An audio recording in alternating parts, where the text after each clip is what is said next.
Do do do.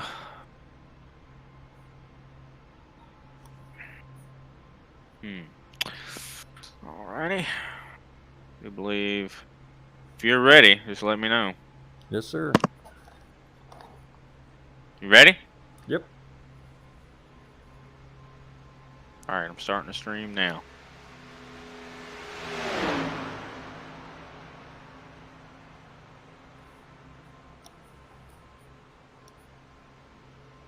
Well, hello and welcome here. We have a special program here for you tonight this Saturday evening.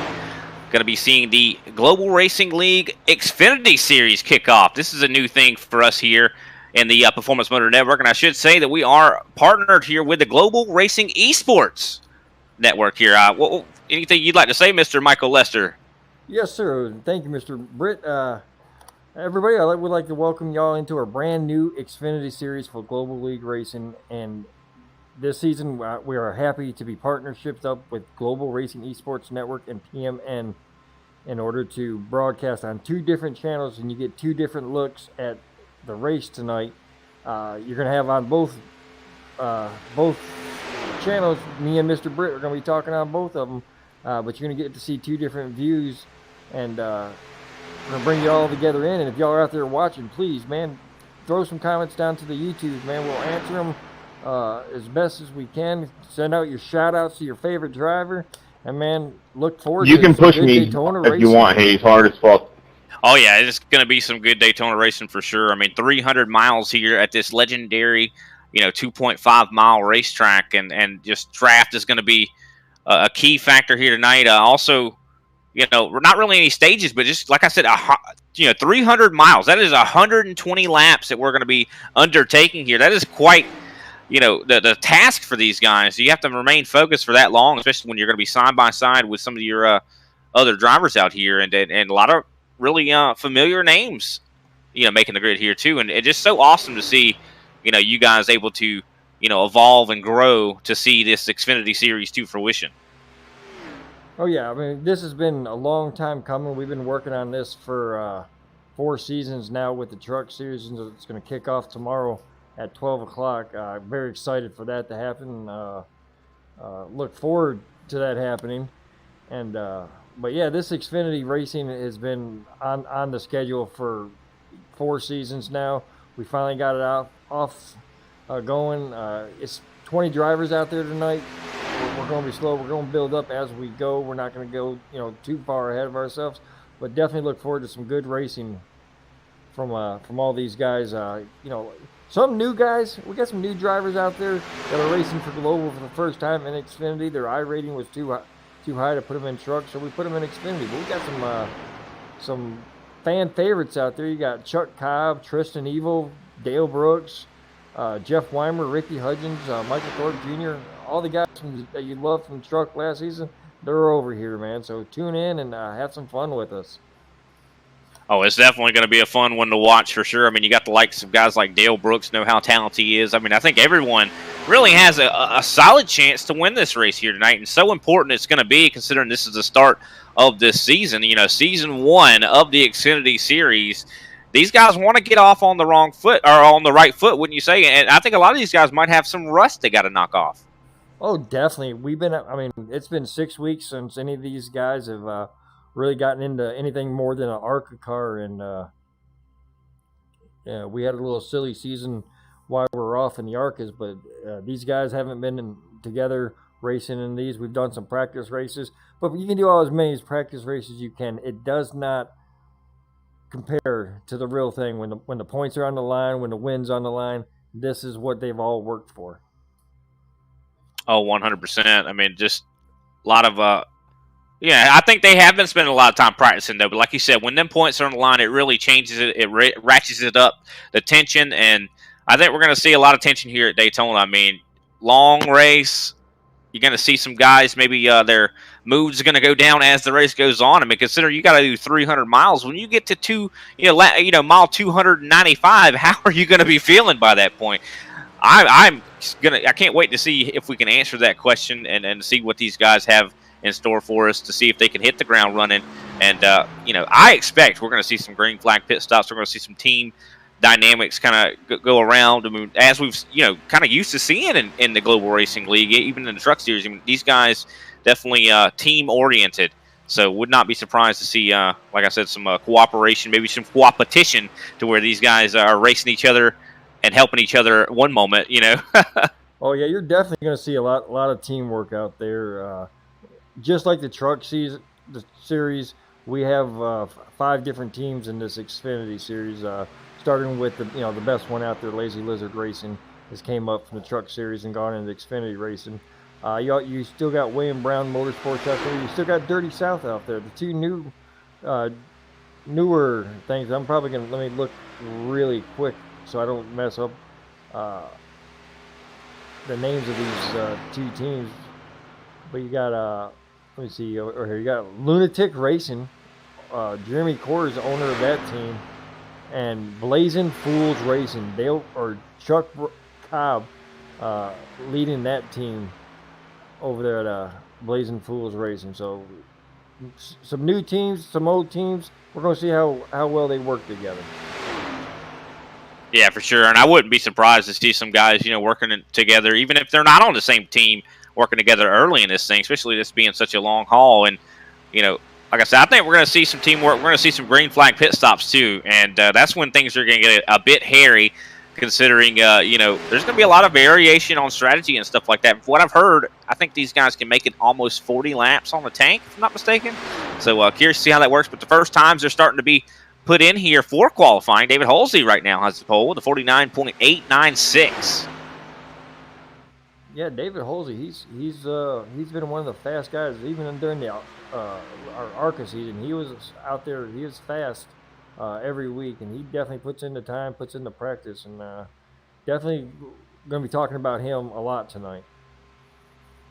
Yeah, I'd love to see how these guys, really make that transition to this kind of a race car. I mean, this is a far cry from that truck. I mean, these things are a handful. I don't know what to expect when we go to some of these, but everybody should really follow out here. It's probably going to be don't push the pusher. We've always seen problems like that. Do these Xfinity cars, do they push well?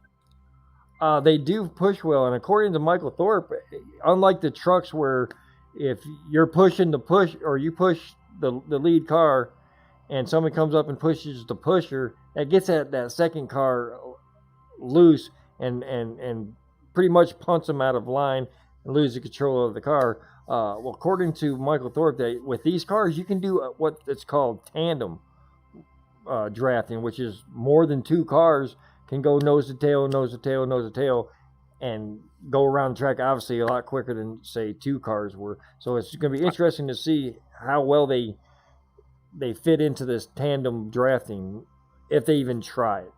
And it's still going to be, even with that being an option, I think it's very risky. Oh, most definitely. One false move could cause a problem. It looks like we got the grid set here, Mr. Lester. Jeremy Core is going to take the pole here tonight. Tristan Evil going to be on the outside pole. 3rd place, Brian Ricker. 4th place, David Halsey. 5th place, Stephen Hayes. 6th place, Joshua Slade. 7th place, Steve Gerber. 8th place, Michael Thorpe. 9th place, Dale Brooks. And rounding out our top 10, Christopher Basinger. 11th place is going to go to Jeffrey Weimer. 12th place is Don Blazer. 13th is Chuck Cobb. 14th is Ricky Hudgens. 15th is Ricky Montgomery. Jason Schilling is going to be in 16th.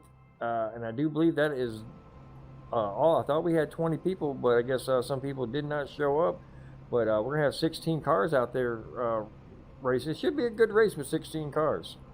Oh, yeah. I think it'll be pretty clean. I mean, and that's enough cars. Definitely going to make it very interesting. I think those guys maybe didn't want to get burned in the kitchen out here, because these guys are definitely going to be working hard to step off on the right foot for this new season.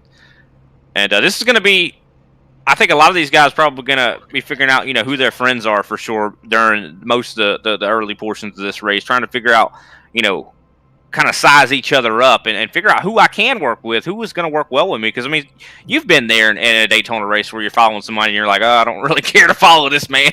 All week long, I've been feeling that way. You get up there and you can tell when you get in the back of somebody, if they can hold that line or they can't hold the line. Because if they can't hold the line, you do not want to draft with them. You don't want them anywhere near you. We're going to see a lot of people probably fall back to the back just for that reason, to see how everybody's doing. And yeah, I mean, a lot of people electing not to qualify. So I think you're right about that. Yeah, there you go. I mean, a lot of people will stay back so they can stay with their teammates and start the race with all their teammates around here. I mean, you got Jeremy Coors out there on the pole with his lunatic teammate right on the outside pole. So they're right now they're talking, saying, okay, hey, look, I'm gonna go when the pace car goes down. You go ahead, jump in behind me. Oh yeah, and we've seen those guys work together like that before. They know exactly what to do on these restarts to get to where they're lined up. Yeah, last year both of those guys were on the William Brown Motorsports. And would not be surprised to see them doing up to some of their old tricks for sure. Okay. But definitely looking forward to seeing how this all turns out, as they're all on the backstretch. The pace car lights are out. Soon to go green here for this 300-mile race, 120 laps. So definitely stick with us here. This is going to be quite the exciting start to this season, and so glad we can come to a partnership with PMN and Global Racing eSports. Definitely, it's a new day. We're gonna have some fun, and we're gonna enjoy some racing. We're gonna enjoy some broadcasting. And if you're out there watching either PMN or Global Racing Esports Network, man, we want to hear from y'all. Y'all hit up the comment sections, and we'll read them off. If you want to give a shout out, we'll give a shout out to your favorite driver. You gotta let us know. And here we are, the pace car exiting turn 4, soon to go down pit road. Cannot wait to see these cars get up to speed here, and just with these guys. I mean, I'm curious. I mean, I think they're going to take it easy here, but I have been proven wrong green before. Flag. We're fixing and there is the green flag. There we go. And I don't know how much cooperation or strategy that those two front guys put in there, but they're not letting each other get away from each other. And Tristan Evil actually goes down to the bottom from the top side, getting a really good run. But now the top side is starting to drift back once again as Tristan dives down onto the bottom of him. Hey, they got what they wanted. The teammates are together now. Now Brian Ricker trying to stay right there with him, and the top line is really starting to lose the organization. I think everybody's leaving the top line, actually. It looks like the 34, if I'm not mistaken, Michael Thorpe going down at the bottom. David Halsey sneaks in beside his new teammate in the 99. 99 is not. I'll have to get used to all these new numbers. 99 is my guy, Stephen Hayes. Just signed a couple days ago. You don't even know your own teammate's number. I'm bad. I already told him I was a bad owner. So he's probably laughing on that one. Well, it looks like pretty much everybody going single file here. Just a handful, like 3 cars just on the top right now. It looks like they're starting to make something happen. I mean, they're staying competitive somewhat. I mean, you see Joshua Slade up there in the 7. Something's happened with Dale Brooks. He is just now coming onto the track. Oh no! So that he's a man wanting a yellow flag to come out. I tell you that. Oh, I'm sure. No damage on that race car. What could have happened there? Could he have gotten a black flag or something? He might have missed the start. Oh.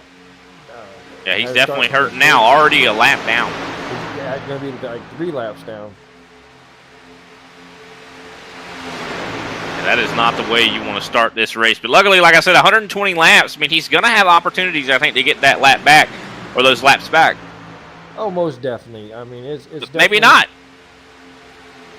Maybe not. I mean, we've seen green races. Yeah, definitely. I mean, look at these guys. They're all in single file line, and they're right now they're content. This is a long race. It's a 120 lap race. They're content to race around and let Tristan Evil be the Pied Piper to go around this track. Yeah, but you can never say that, whoever's out there leading the race, you never know if they're going to win it or not. Because, I mean, Daytona and Talladega, those types of tracks are known for those last lap moves. And I think we're going to see every bit of that tonight. if I'm the leader and I got 17 cars in a straight line right behind me, I'm worried. Because at any time, those guys can freight train him and put him back to the 17th spot. I mean, he has teammate right behind him. But, if they did, I mean, you're right though. If the 22, the 99, the 57, all those guys behind those top two decided, hey, we're all going to the top, they would go right around them. Exactly, and that's the beauty of the draft package here is that the more cars you have in a line is going to beat the cars you have less in a line. So. And you can see, I mean, this is not easy. I mean, even though these guys are single file, they're right up on one another. And you can see, you know, just looking at some of the gyro cameras we have here, you can see kind of just, you know, how bumpy this racetrack is, too, and how hard it is to stay on that yellow line. It looks like someone going to the top here once again. That looked like Joshua Slade. Seven of Joshua Slade. I do believe he's working with the 2 of Ricky Montgomery. Yeah. Maybe those two are already becoming friends. That's teammates right there. It makes sense that they would be working together. Those are the 2 lone William Brown Motorsports members right there. Ricky Hudgens back here in the back. He's sitting in 14th spot with Chuck Cobb in 15th. And I think they're just going to run around the back of this pack. They're almost in danger of losing the draft if they don't watch out. You see Jeff Weimer up there with the 23 car of Don Blazer. Now, those are all there's 2 different teams there, but they're all kind of aligned with each other as in teamwork goes. So. Yeah, you just hope they don't lose the draft. I mean, I know what they're trying to do. I mean, you're trying to take it easy. They feel like someone's going to end up wrecking or something. This is kind of like a try to be safe kind of call. But I think they still are technically still in the draft. I don't think they've lost it quite yet. You know, I mean, I definitely understand this kind of strategy when there's like a bigger car field. But, I mean, these guys, I think most of the people in this lobby right now, they're very talented drivers. I think this is going to be a relatively clean race.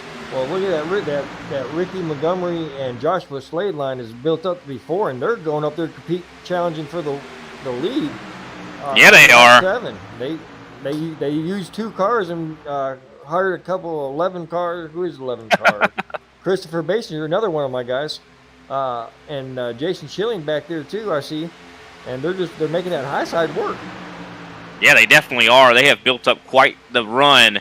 Here's their side-by-side with, I do believe, Brian Ricker on the bottom here. And they keep getting runs in this tri-oval. This is where you get a ton of runs.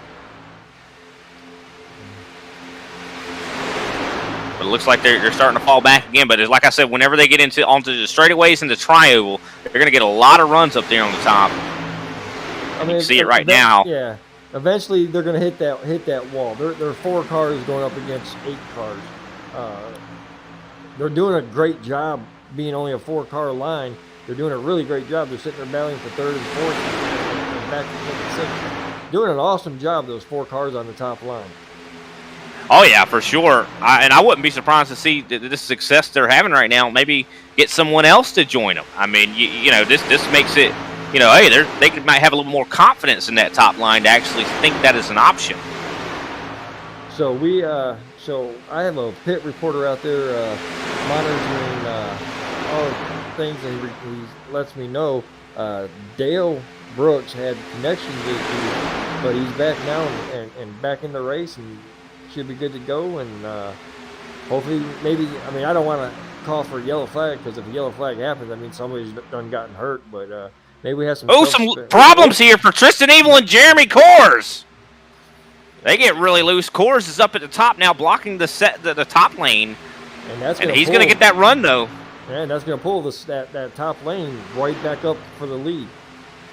Man, what just happened there with Coors and Evil? I think they just got really loose all of a sudden. Both drivers got loose at the exact same time.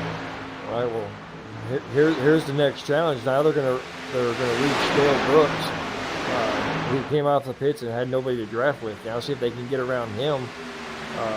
This is going to be scary. Yeah, this is going to be scary. If he stays on the bottom, it's going to be very scary for these guys. Even if he goes to the top, it's going to be very scary. I mean, these cars hard to drive 3 wide, I'd say. They're very big machines. You know, a lot bigger than I think the Cup car. You know, it seems like they're more wider. Wouldn't you say you think these Xfinity cars are kind of bigger here? As we see Dale Brooks having a blinking issue, and he's on the apron, though. So good call for him to go down to that apron. Yeah, he's staying down on that apron, which is good call. Ooh, yeah, it's real scary because he's blinking. These guys don't know if he's coming back up off, when he's coming back up off the track. So, oh yeah. Definitely a scary situation. Definitely a scary situation, especially at Daytona or Talladega, the big tracks, and you got somebody there blinking. Not only does it mess up your draft, but it's just you don't know when he's going to pop back into the picture. You see Stephen Hayes going to the top. He's going to try to help out Joshua Slade and them guys, as that top line pretty much has, you know, just disintegrated. But now they're starting to get a run together, and I think they have more cars up there than they do on the bottom. Actually, it's the exact same number of cars. I think that top line's about to make something happen here, Lester. David Holsey peeking out there a little bit. Now that bottom line is getting all broken up with David Holsey and Michael Thorpe playing the accordion effect, but the top line is doing the same thing. So I feel like this top line is going to start getting some really heavy runs. So Stephen Hayes leading that charge up there, and look at the run they're getting here, making their way. I do believe side by side with David Holsey there. Look at this run. I mean, Stephen Hayes and these guys are running fast. Yeah, these guys are putting on a clinic on how to do proper side-by-side racing here at Daytona. Stephen Hayes, he was our ARCA champion. We finished up in Pocono earlier this week, so he knows how to drive a car. So he's a wheelman, it seems like. We're going to see how well he does with the open setups, because all global racing league is open setups. Now he's definitely seems like he's got this, just as much speed as everybody else around him, doing a great job up there in that 99. You expect that when you see a champion kind of show up here, even though it's a different car. He's the wheelman. It looks like those guys losing a little bit of pace back up on top again. Looks like I really feel like a lot of these guys are having handling conditions. You kind of mentioned it before the race, talking about how the air plays such a big role with these kind of a car. This kind of a car. I think that's exactly what we're seeing right now is, maybe the disturbance in the air and things like that, just getting these cars all out of sorts so we're not able to maximize their momentum. Well, these guys are going so fast that they are disturbing the air. The air is not disturbing them. They're disturbing the air. Air is fighting back, and it's going to push them around because you're basically disturbing that air, so the air is going to go a little erratic, and it's going to start pushing you around. That's what we're seeing right here when these guys get so close to these guys. Like when they start try to do side drafting, it's going to even make it worse. Oh, yeah, for sure. I almost want to think is some of the tires wearing or something like that. I don't think so, though. I mean, we see at Daytona, tires don't really wear that much. No, you could probably go 60, 70 laps on Daytona on one set of tires. Maybe even further. I mean, I wouldn't want You might even be able to make it the whole race. But I know it does hurt you on, like, restarts. And if you're having to do green flag pit stops and things like that, I mean, if you have older tires at Daytona, you try to do a green flag pit stop, it's going to be pretty rough, Oh, yeah, and that's what you're going to see here. If these guys do not get a green or yellow flag, you're not going to see a lot of people going in there to get tires when they have to come in and get fuel. They're going to be fuel only. Or somebody might gamble and say, hey, look, I got to take a full tank of gas. I might as well get fuel tires too, because it takes the same amount of time. Or just right sides, just getting one. Yeah. Yeah, exactly. Or right side tires. Depending on how much wear on the tire. I mean, the first time you stop, you're probably just going to take gas and go. The second time you stop, you might want to take tires if you continue to stay green. And, from all looks of it, it looks like it will stay green. But it looks like Jeremy Coors going to get locked out on the top. He got a little loose there. Tristan Evil now on the bottom. Yeah, and that's going to bottle up that top side. Stephen Hayes had to get out of the throttle because Jeremy Coors was now in front of him. Yeah, I feel like a lot of these guys, their setups maybe unknown. I mean, it seems like they're just getting really loose. I don't know if it is the setup or not, but I mean, yeah, loose is fast, but do you want to be that loose? Well, I mean, like I said, for my guys, for Stephen Hayes and Christopher Basin, they just found out that they were going to race in this race earlier today. They got signed. There was issues. Maybe they wouldn't be able to race. The league came through and said, "Yeah, let's let them race." And some deals were made. So now we got this. But these guys, this is the first time they've been on the track. First time they've been out here racing with these guys. So it's a learning experience for that 99 and the 11 car. Was definitely doing a very impressive job. I mean, for the first time out on the racetrack with these other guys, and of course, like you said, they raced in the ARCA series. But it's, this is a vastly different car than the ARCA car. Definitely seeing that 99. He's doing an excellent job pushing Jeremy Coors, even though he probably doesn't want to be pushing him. But now Coors back down in front of Tristan Evil, and the top line has not slowed down at all, as we see Stephen Hayes, Joshua Slade, and I do believe Ricky Montgomery all working that top.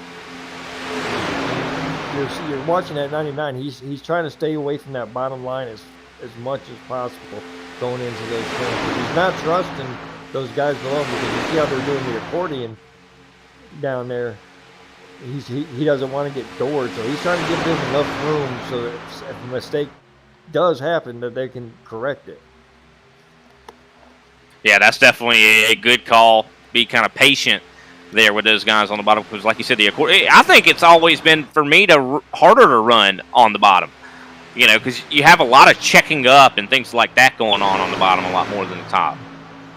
Yeah, I'm looking at this they got a 4-car pack back here at the very end who's lost the lead draft. Ricky Hudgens, Jeff Weimer, and Chuck Cobb, and Don Blazer.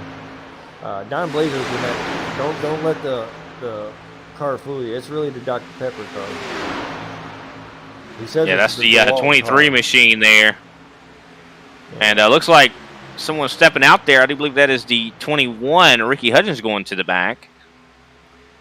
And I believe these guys probably might be having some kind of heating problem, because they were saying that their cars were overheating, like in practice or something like that. And too much tape, Yeah, so they might be let one guy up there leading, and then he leads for a while, get some fresh air, let somebody else lead that pack for a while, or see if they can get faster. Sometimes you put another car in front, they get faster. They need to do something, because they're falling back off of this lead pack. Oh yeah, right now they're about 4.8 seconds back from this lead pack, and then. Yeah, that's almost a death nail right there. If a caution doesn't come out, I think those guys might be out of contention for this one. Oh, definitely. They definitely need a caution at this time to get back in here into this race. We still do have 100 laps to go here as these guys get ready to cross the line. And that just means we have 250 miles remaining. I mean, like I said, we've got 99 laps left to go. No green or all green flag racing, so let's keep it up, guys. Just enjoy some good racing. 100%. And so far, it has been Jeremy Coors and Tristan Evil pretty much dominating this thing. I mean, we've seen some spurts on the top, but I don't know. This might be the different story here. Stephen Hayes getting a good run. Everybody pretty much running the top right now. Yeah, the 7 of Joshua Slade can beat up behind Stephen Hayes. Now, Stephen Hayes drives for Joshua Slade. Tristan Evil going to the top. These guys, I think these guys are working the lines. I think that's what Tristan Evil and Coors are doing. Every time they see that top line start to get some good runs, they go up there and they kind of break it apart. Right, it's good strategy. I mean, I don't know why you'd be doing it so early, but it's good strategy. Maybe practice, I guess. I don't know. Tristan Evil almost got Stephen Hayes cleared there on the bottom. That was close. A lot of wiggling going on throughout this field. I mean, you could just see, I don't know. I mean, I don't know if it's tires or what, or maybe it's just losing focus. I mean, even though we've only been here a short time, this is that track that really causes a lot of anxiety in a lot of drivers. A lot of people love super speedway races, but a lot of people, like me, myself, being involved in super speedway races is so stressful, because you're sitting there side by side for lap after lap after lap. Oh yeah, I mean, if you're like me, I won't. I don't do the side by side racing and early stage run. I'll stay back on the right where you see. I believe. Let me see who that car is. I think it's Thor. Oh, maybe not. Maybe it's. You believe what who you're referring to probably is the 8 of Steve Gerber. Yeah, Steve Gerber, who's right there in 11th spot now. He's not out of contention by no means. He can still see that lead pack, and that's where he wants to be. He doesn't want to. If something happens, he has enough time to react, and that's where I like to run right behind that lead pack, so I don't lose contact with that lead pack, and I'm still in contention when I need to move up there, but not too close where if something happens to this pack that I can't get lowered up or get out of the way. Yeah, 100%. You know, kind of stay in that little pocket where you can still draft up and get involved. Oh, and almost some contact there. Luckily, it did not materialize there. That could have been bad. I'm trying to see who exactly that was. They believe Jason Schilling almost got down into the bottom lane and maybe almost had some contact with maybe Halsey. But luckily, it did not come to fruition. Like I said, and the top line, once again, getting a really good run. I think if these guys could somehow get more organized or get more confident when it comes to these pushes, like you said, I think that Slade needs to get into that bumper. Yeah. Now Slade is using this as a practice for tomorrow because Slade, being a new owner down there in the truck series with One of One Racing, Stephen Hayes is his driver down there in the truck series. Yeah, it'd be a good thing to get that practice in. See that 95 though, Jason Schilling going really high. I think that maybe his car is starting to, kind of go on to the tight side. I mean, I don't think that I haven't driven these extreme cars really enough to. But I know when driving like the trucks, like in Daytona, my setup never changes. It's the same way every time around, as long as I keep my car clean. So I don't know if he's getting tight or if he's just getting freaked out about all these cars around him. I mean, it's still early in the race, and you don't really need to be racing right now, even though these guys are racing pretty hard, but they're doing a great job. But I think right now, hey, they're keeping it interesting for us up here, right? Heck yeah. And I don't know if it is. I mean, like you said, most of the time when you're at a super speedway, the setup doesn't change the whole time. But think about this. So, is Schilling, is he used to the setup game? When it comes to getting the right setup and something like that. I mean, you could bring the wrong setup to a track like Daytona, and maybe your tires will start wearing. Maybe will be tight. Yeah, definitely. I mean, the setup definitely can change depending on what you do to the tires. If you're in practice and you need to make one bad adjustment, it could definitely tighten up the car. Oh yeah, and and from what I've heard actually too is a lot of guys were talking about it in practice that this is a very dirty track too. Like a lot of the track usage, there's a lot of I'd say debris and stuff on the racetrack too that could be causing some handling conditions at the same time. Those marbles you can build up those marbles. These guys have gone 28 laps. They're putting rubber down on this track. So yeah, on a track that already had high usage to begin with. Yeah, so the marbles might be collecting up on some of these guys' wheels and making a difference in their handling style. So that's a very good point. But still, so far, Tristan Evil and Jeremy Coors still out front. I think a lot of these guys are probably, maybe in their discords talking amongst one another, like, what are we going to do pit strategy-wise? Because it is really starting to get to that time now, Lester, that where, green flag pit stops, they're on the horizon. They are soon to come. Yeah, we're looking probably anywhere between 7 to 12 laps. People will start coming in.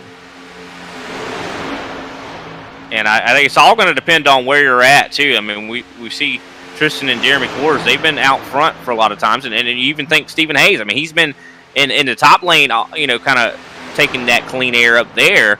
So that makes it so, they burn a little bit more fuel than the rest of these guys. So that could also alter how far someone can make it.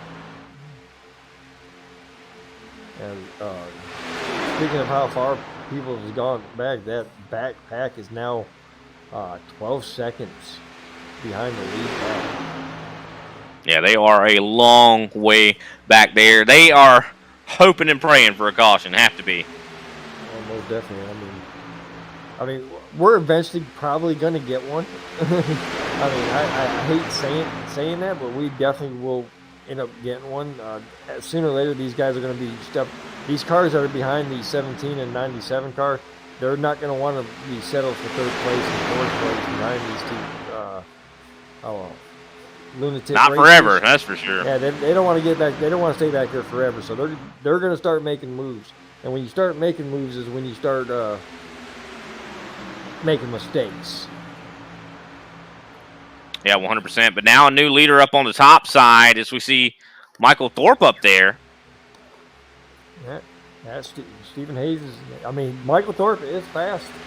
He likes his Xfinity cars. I'm pretty sure I can speak for Stephen Hayes, saying that he doesn't mind them being out the front if they can do anything to get up there past those 97 and 17. Yeah, I expect a very good season from drivers like Michael Thorpe. I mean, Thorpe was easily in contention for the championship last season. I expect great things out of him, and you already see that top line getting some major runs. As I think you got yourself a good pusher there, Mr. Lester, with Stephen Hayes. Oh yeah, Stephen Hayes is definitely a driver that you're going to be hearing about throughout the year. He's definitely going to be in contention for that championship at the end, as well as Jason Schilling and Chris Basinger. We have another driver, Michael Hayes, this older brother of Stephen Hayes, so we definitely got the brother connection going on with Lazy Lizard. And that's what you want to see. I mean, and Global is one big family anyway. So I mean, makes sense you'd have some real family in there. Oh yeah, most definitely. Right now Thorpe ran a little bit lower line than Stephen Hayes did. I don't know. Maybe trying to get some air on that nose for the temperature. He definitely could be. Not used to being. He was out there basically clean air up on that second line. Now he's got tucked in behind somebody. Man, your car will drive so much different when you're tucked up behind somebody than it was when you had fresh air. Or clean air, as I like to say. But right now... Yeah, I mean, it drives so much different. And I think one thing that really is a challenge for me is when you're sitting behind someone, too, is, I'm going to take a quick cockpit camera here from Stephen Hayes when it comes to your visibility. It's just so hard to see in front of that car that you're following. I mean, you cannot see in front of the car in front of you. I mean, good pushes. I mean, looking through the cockpit camera here from Hayes, he is right there on Thorpe's bumper, giving him everything he can. Oh, gets a little high. He's scraping the wall. All right. I think he's fine. I think he saved it. They lost a lot of momentum, but I think as long as nobody hit him from behind, I think he will be good. Yeah, I think he's fine, but definitely crazy to see that little bit of a... off my driver, please. Apparently, we spooked him.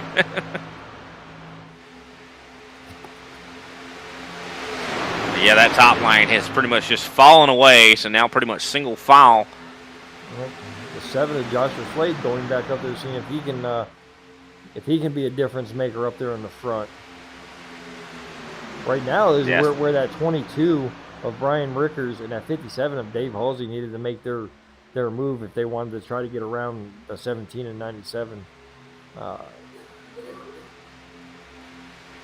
Yeah, I think they're just content to ride there. I mean, they definitely have the ability to make that move, but that green flag pit stop is coming up shortly. Do you want to make the move before that? A former Lazy Lizard racer, Ricky Montgomery, going on that high side to help the 7 of Joshua Slade teammates. You gotta admire the persistence these guys have running that top side. I mean, you never know unless you do it. And look at the run that they're getting. I mean, Slade really giving some pushes to the back end. Man, that run that they just got, 2-car tandem against all those cars on the bottom, and look at what they're able to do here. Yeah, they were definitely making moves up there on that high side. Them 2 cars by themselves. I don't think they're going to have enough to overcome it, but they definitely put up a good fight. And here comes Stephen Hayes and Mike Thorpe. Going to come back up on that high side to help out, along with the 11 car of Mr. Basinger. Basinger hops back down to the low side. Yeah, I guess he didn't like the air up there. And sometimes you can't go with your teammate because you don't like where you ride, and you'd rather ride on the low side because your car feels better on that low side. And I think that comes down to practice too. You know, these guys, you know, I think some people may have practiced more than others trying to work with one another. Yeah, and that's the biggest issue that super speedway guys have. You know, in the past, Lazy Lizard has done a real good job of all racing together. Of course, I have a brand new team this year. They don't have a lot of experience running with each other, but we're definitely going to have the experience when we come back to Talladega here in 3 or 4 weeks. Well, Thorpe and Hayes have reached, it looks like, Joshua Slade. So now 4 has, you know, kind of organized up here on the top. Can they make something happen? As Montgomery looking like he's got himself a hot rod and some good pushers behind him. They're the first 3 cars are nose to tail, each one of them on that high side, and they're trying everything to pass William Brown, or not William Brown, but Tristan Evo and Jeremy Kors. And we just have not seen it work yet. I mean, those guys have done such a great job on the bottom controlling this race by, you know, going to the top maybe to, you know, kind of control that top lane too, to slow them down, get them to be less organized. And Chuck Cobb has lost his pack, and he's going to be the next car to go a lap down. This is scary. And he gets off of the apron and lets all these guys go. Like you said, it's real scary when you got that pack of cars coming at you, and it's not easy to get out of the way. People say, oh, it's easy to get out of the way. It's not easy to get out of the way. It's so hard to drive these cars at top speed down on that apron.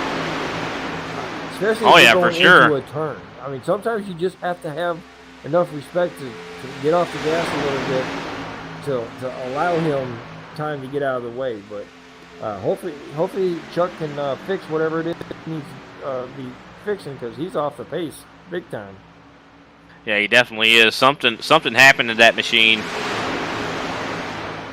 Taking a look back at it, I don't know. It looks pretty clean to me. Oh, catching the apron, he gets a little loose there. Maybe just the handling of that race car just not up to, you know, doesn't look like he's got any damage. Well, him and Dirty South Motorsports, those guys are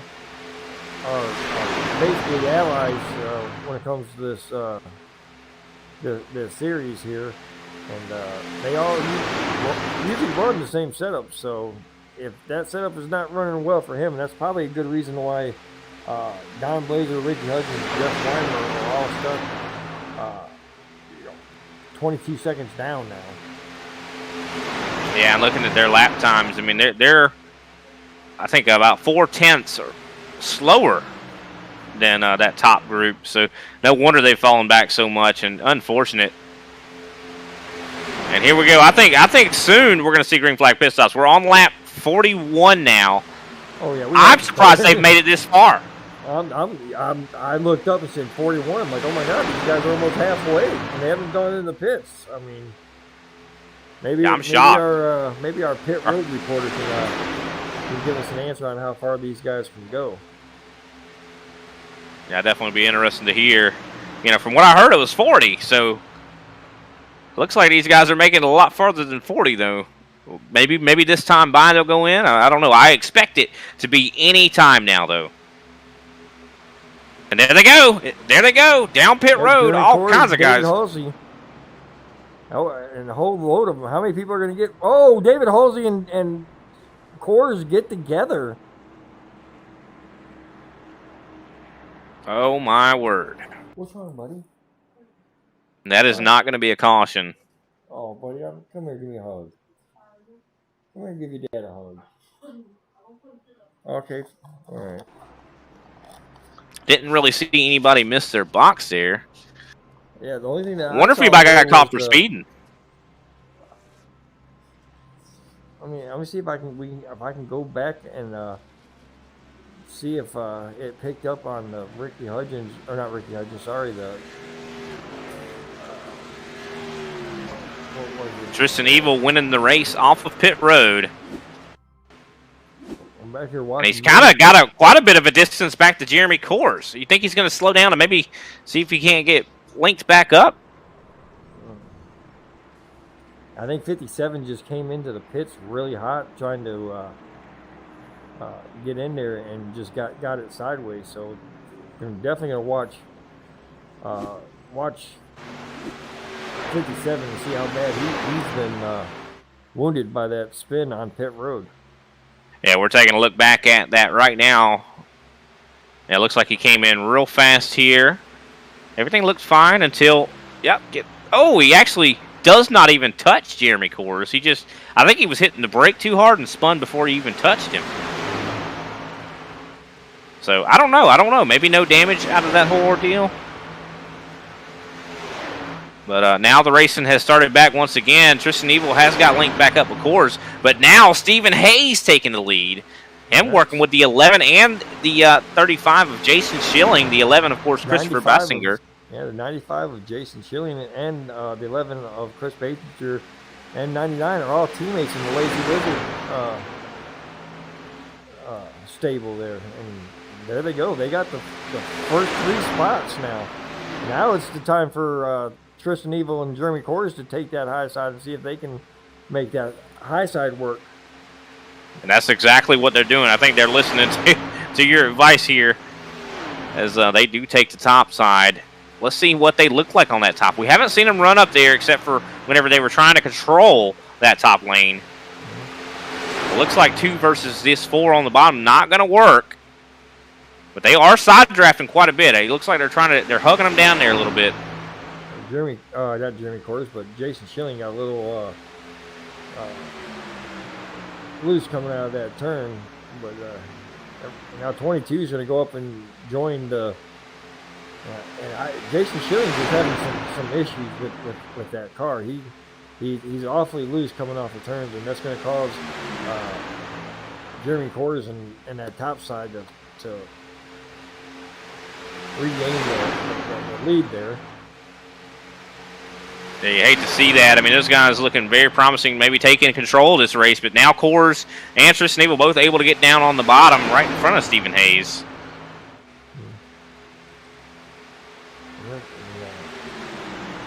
And looking at, the field has split up quite a bit here. We see Michael Thorpe and Joshua Slade back here in 7th and 8th, and Ricky Montgomery, I do believe, right there behind them, too. No, I do believe that is actually Steve Gerber, who is now a lap down. So something happened with Gerber. Could we have seen a penalty out there for Gerber?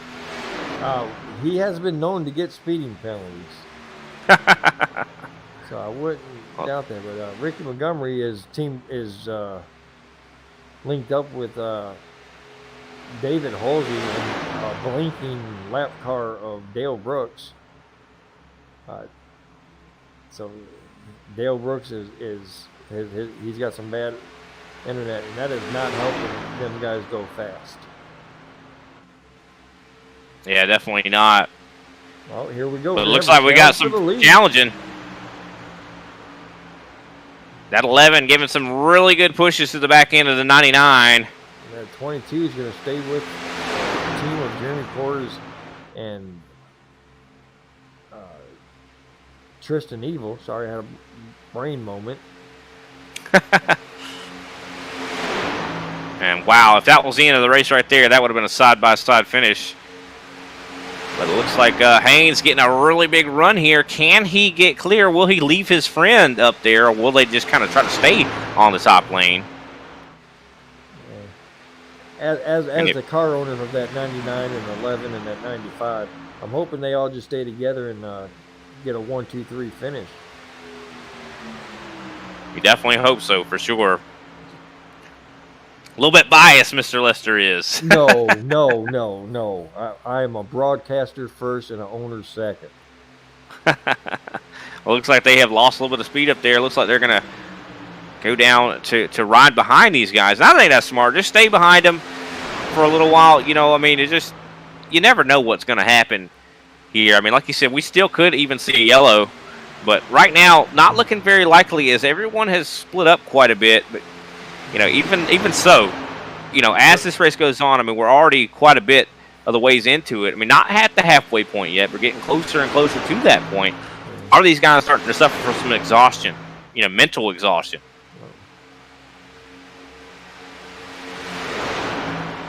And normally during cautions, I like to bring some of the drivers up and ask them how the race is going. But we haven't had any cautions, Mr. Britt. I can't bring anybody up to talk to if we don't have a caution.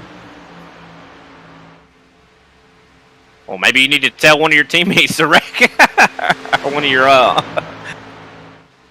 Ooh. So I think what Stephen Hayes and Jason Shilley and Christopher need to do there is they need to wait to see what that 22 is going to do, because he's the deciding factor right now. If 22 goes high to pass these guys, I would definitely go high too. And look at that 3-car pack that's trying to catch up. Let's look at that. Let's go back there and look at Michael Thorpe and Joshua Slade. Yeah, looking at their lap times, they're a little bit slower than those guys, but they're definitely doing a good job. They have about 7 seconds up to the next guy in 6th place. Who is that car that's right behind them? It's Joshua Slade, and I do believe Steve Gerber. Like I said, he's a lap down. Yeah. So he's definitely helping them try to get back up to this lead path. Tristan Evil continuing the lead right now. Stephen Hayes looking on the outside of the 22. I think the 8 gets such a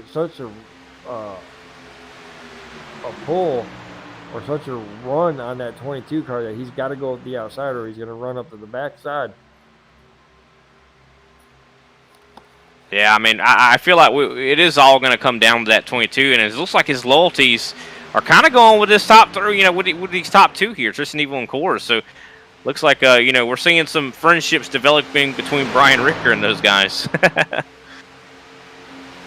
Oh yeah, but I mean, like I said, when it comes down to it, Brian Rickers wants to be he don't want to be in 3rd place, so he's going to do everything he can do to get out in front of these guys, and that's what's going to be the deciding factor. How many friends you have at the end? That's who's going to be the winner. Whoever has the most friends out there, that's who's going to be the winner. Yeah, 100%. I mean, I agree totally. I think, you know, and if Ricker, at any time, if those guys fall back in the line again, and he decides to go up top because he hasn't been really willing to work with those top, you know, guys running the top lane, are they going to not follow him? You know what I mean? Like, has he kind of burnt that bridge? I mean, I think if I'm seeing it, if I'm Stephen Hayes and I'm riding behind the 22 and I see him go high, and I know I got teammates behind me, I'm going to go high with him, because I'm going to leave those 2 cars defend for themselves and rocket past them. And then after that, all I have to do is deal with 1 car instead of 2 cars. And I still got my 2 buddies behind me, so.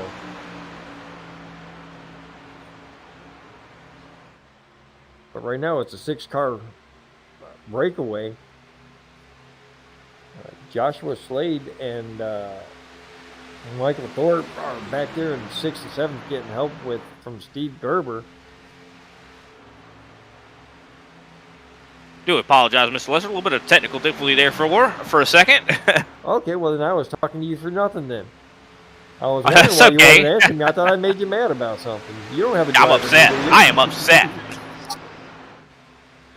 There you go. Yeah, I'm like a shadow. I'm a shadow team owner. Nobody knows. I'm anonymous. There you go. But yeah, I mean, it's basically the same thing has happened we got a 6-car breakaway, and these guys are in a straight line and gonna get some laps underway. And 99 is settled back up behind the 22. Yeah, definitely pretty spread out here. I think a lot of these guys would love a caution. I'm sure these top 6 would not. They'd love it probably just how it is because, they're all, if a caution does not come out and they're able to get down pit road, not have any penalties or anything like that, no problems at all during pit road, they pretty much are going to be guaranteed a top 6 here if they mind their P's and Q's. But I think everyone else, 7th on back, they want a caution very badly. Definitely. Yeah, definitely. They're praying to the caution gods. They're over here doing rituals to try to talk to the, like you said, the caution gods to try to see what they can. I mean, hell, they're Dirty South is probably on the phone with Blazing Fools saying, "Hey, Chuck, get your car back out here and crash or something." Yeah, pretend to hit the apron and spin out. Yeah, we need a caution out here, but I joke. It's I highly doubt that's happening, but definitely would be funny. Oh yeah, for sure. It's funny to think about. But I definitely know these guys are hoping for a caution, but of course no one's going to bring it out on purpose. So, shame on them if they did. Right. But, I mean, like I said, the likelihood of a caution coming out, it doesn't seem like it's very high right now. I mean, everybody seems to be content where they're at, except for those guys that really can't do nothing about their situation. They have to stay in line and hope something goes wrong in that lead pack. Yeah. Right now, I have the tower showing for on this race, and right now Tristan Evil continues to lead, obviously, with Coors in second. The top 6 guys are a half a second within each other. So that's basically, if one of them makes a mistake, they're all pretty much going down. The 7th and the 8th guy of Thorpe and Slade, they are 10 and a half seconds behind Ricky Montgomery and David Halsey.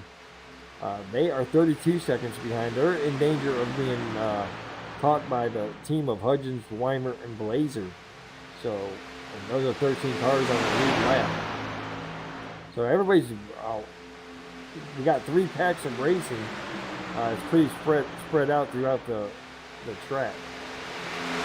Yeah, soon to be the halfway point as we near lap 58 here, and when lap 61 comes around, we'll be at that halfway point, and that means I have about 75 laps remaining, if I'm not mistaken. No, 125. I'm sorry. No, it's not 100. We started with 120. So not laps. I mean miles. My fault. Okay.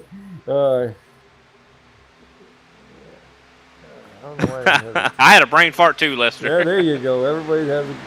I'm like, wait a minute, hold on a minute. Did we mess this up? We're adding more laps.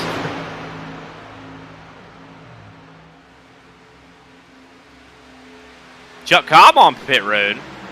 Chuck Cobb has been on pit road for, I think he's done quite a bit of time. Looks like he's done for the night. Yeah, I think he has parked his car, and it is not up to his liking. I don't know. I would like to know what actually happened to his car. He was back there racing with the Don Blazer and Ricky Hudgens and Jeff Weimer. I would definitely like not seeing any damage on it. I mean, and you talked about those guys having a heating issue. I mean, could that have been it? Maybe he blew him an engine or something like that. It could have happened. What is the that pit road reporter would be very useful. We can ask him, right? Yeah. Right now, the weather is, it's 69 degrees. Temperature-wise, track temperature is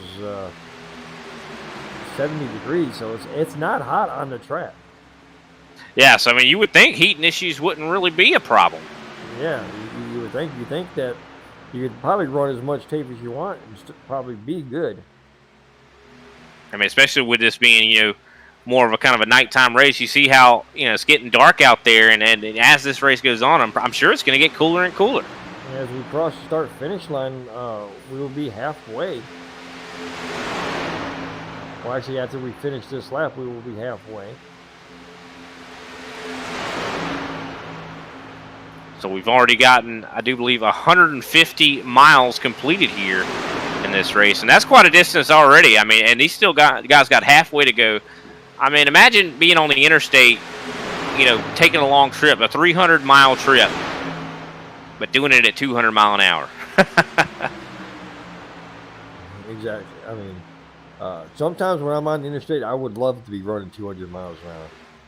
I'm sure we all would love that.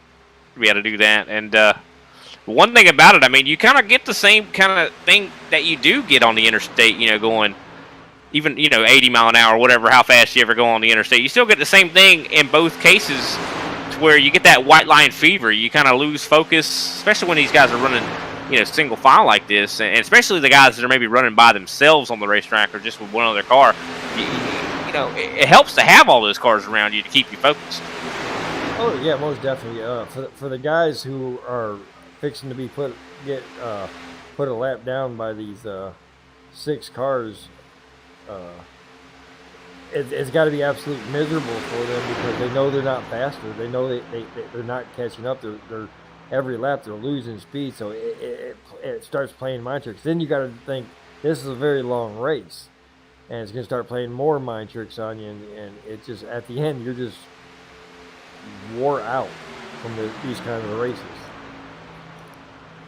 Yeah, I think the mental exhaustion is the biggest part of it. I don't think it's like physical, but I mean, maybe it is, because you're sitting there clenched on that wheel, white knuckling it. I mean, that's just what kind of driving it takes at a track like this.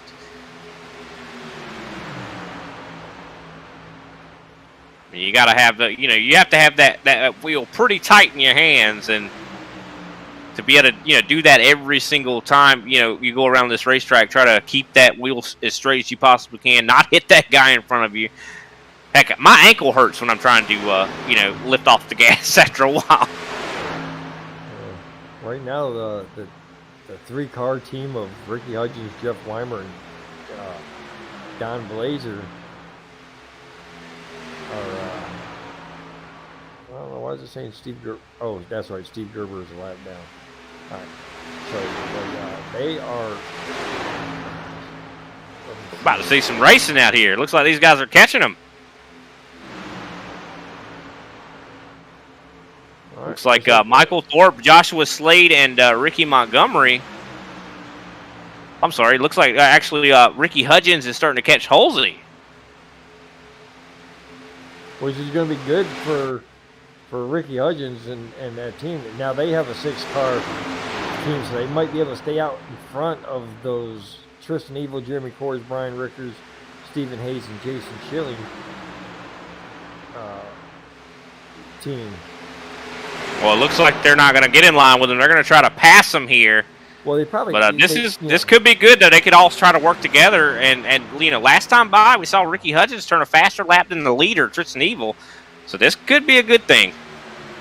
Well, yeah. I mean, Ricky Hudgens was getting the whiff of draft off of that back car, and he had 2 cars pushing. So yeah, he was going to be fast for that lap. But now they've all caught up, and Ricky Montgomery's down on the low line, but he'll get in the line as soon as he can. They will probably mirror the speed that the leaders are doing if they stay straight line. But I don't, unless a caution comes out, there's no way that these guys are going to make up that much ground. Yeah, I mean, in 32 seconds from what I'm seeing, that is a huge distance to try to make up for sure. But I mean, at least they could try to cut the bleeding and not go a lap down if they're able to, keep their speed. Yeah, it will definitely slow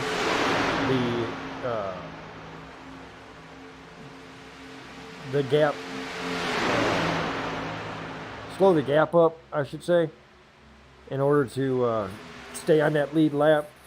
But sooner or later, the 17 is going to start probably getting a whiff of that last car on their pack. And after that, if that happens, you might as well put yourself a lap down. But you see, yeah, we were just looking through the 70. we're just looking through the cockpit camera here of the 17, and you can see through his, his eyes, he can see those cars up there. So he is getting ever closer.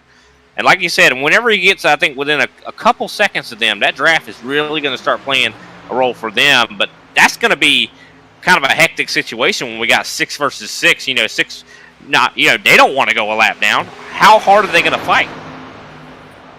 Right now, I mean, it's going to be inevitable because these 6 cars that are on the tail end of the lead line, they can't get in line. They can't stay in line. They're all over the place. They're still fighting each other. I mean, yeah, they're fighting each other. I don't know if that's. I don't think that's by design, obviously, but I think they're having a lot of people are just monkeying for position to try to get the fastest line. Ooh, you see Ricky Montgomery going really high there, and he's going to allow Dale Brooks to get. Dale Brooks has fixed his internet issue, which is good. He's been solid the whole time here. Well, okay, now these guys have gotten in line, but it took them so long to get in line. Now they're, 33, 35, 42 seconds behind the leader. They're 43 seconds behind the leader. Oh, yeah, and you can see, they're coming up quick. They are going to eventually catch them very soon, and they waited too long to get organized. I mean, they were so concerned with what position I'm in or something like that they were battling for it. While these guys up here in the top 6, they're not concerned at all. They're all just in line, working together. They know that they have to they got to get from point A to point B, which is from 0 to 120 laps. They got to finish this race, and that's what they have in mind. I think those other guys may be in a more of a temporary mindset. Their priority seems to be out of whack. Like you said, I mean, they did not get in line. The beginning of this race, you're always assuming that there's going to be a wreck. So I think this was their strategy was to stay in the back so they could avoid the wreck. But it basically came back to haunt them because they lost the draft fairly quickly at the beginning of this race. And now here it is, 69, 70 laps into it, and they're fixing to go a lap down. Yeah, you hate to see it. I mean, that's my kind of luck there, though. Every race I've ever been in where I'm like, I'm just going to stay in the back. I don't care if I lose the draft, but there'll be a caution. It'll help me out. Every time I think that's when a caution does not come out. And that's exactly what's happening right here. Yeah, it's okay to stay in the back. You never want to lose that draft. And if one person loses the draft and you go back saying, okay, well, we'll go back there and draft with you, and a caution doesn't go out, then now you're, all of y'all are done for. The only thing that's going to save Jeff Weimer and Don Laser and looks to be Dave Halsey and all these guys, only thing that's going to save them to get a win is a yellow flag. Or if the top 6 wreck, and then Michael Thorpe and Joshua Slade wreck. If they wreck, the yellow's going to come out anyway, so it's still going to save them. Yeah. Yeah, but right now these top 6 guys they're just content to stay in line and continue to race around this track. They were doing a little bit of racing, but 99 is like, all right, we're just going to ride back there. I guarantee you the 99 is waiting to see what the 22 does. Oh, yeah, that's what we're all waiting on to see what that 22 does. I mean, he has been, like I said, he's going to be the deciding factor here. And I think at any moment, those guys are going to, take their shot, try to take as many positions as they can. But I think they're trying to get that last pit stop out of the way, And that'll be coming up here shortly. I think probably the next 10 to 15 laps. We went, 43 laps on the last run, so... Yeah, I would say 15 laps. Yeah, 10, 15 laps they should be coming in. But and you talked about it before about the tire strategy. Maybe that last time they didn't take tires. Could we see some guys take tires this go round? It's definitely a possibility. 70 laps is a long time to be on these Goodyear tires. I'll tell you something though. I'm very impressed with. It's got to be these 3 here: 7th, 8th, and 9th. Michael Thorpe, Joshua Slade, and I'm sorry. Actually, they're working with Steve Gerber. That's what my confusion was, of course. Duh. Those 3 right there are turning some really fast laps. They're actually faster than the leaders right now. They have starting to cut into that lead that 6-car train is pulling on. You know, they're cutting into them.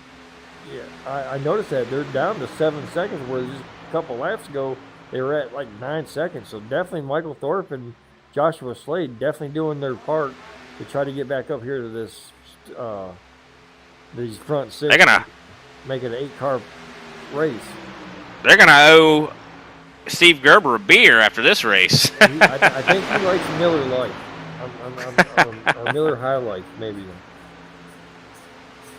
Yeah, so definitely things are changing here. I mean, there is still a chance for those guys, especially if this top 6 mess up on pit road or anything like that happens. You know, their chances go up a little bit better. And I think those guys, just like that top 6, are content to work together. I mean, okay, I thought 22 might have been looking up top side, but he falls back in line. I mean, if I was racing, if I was that 99 car,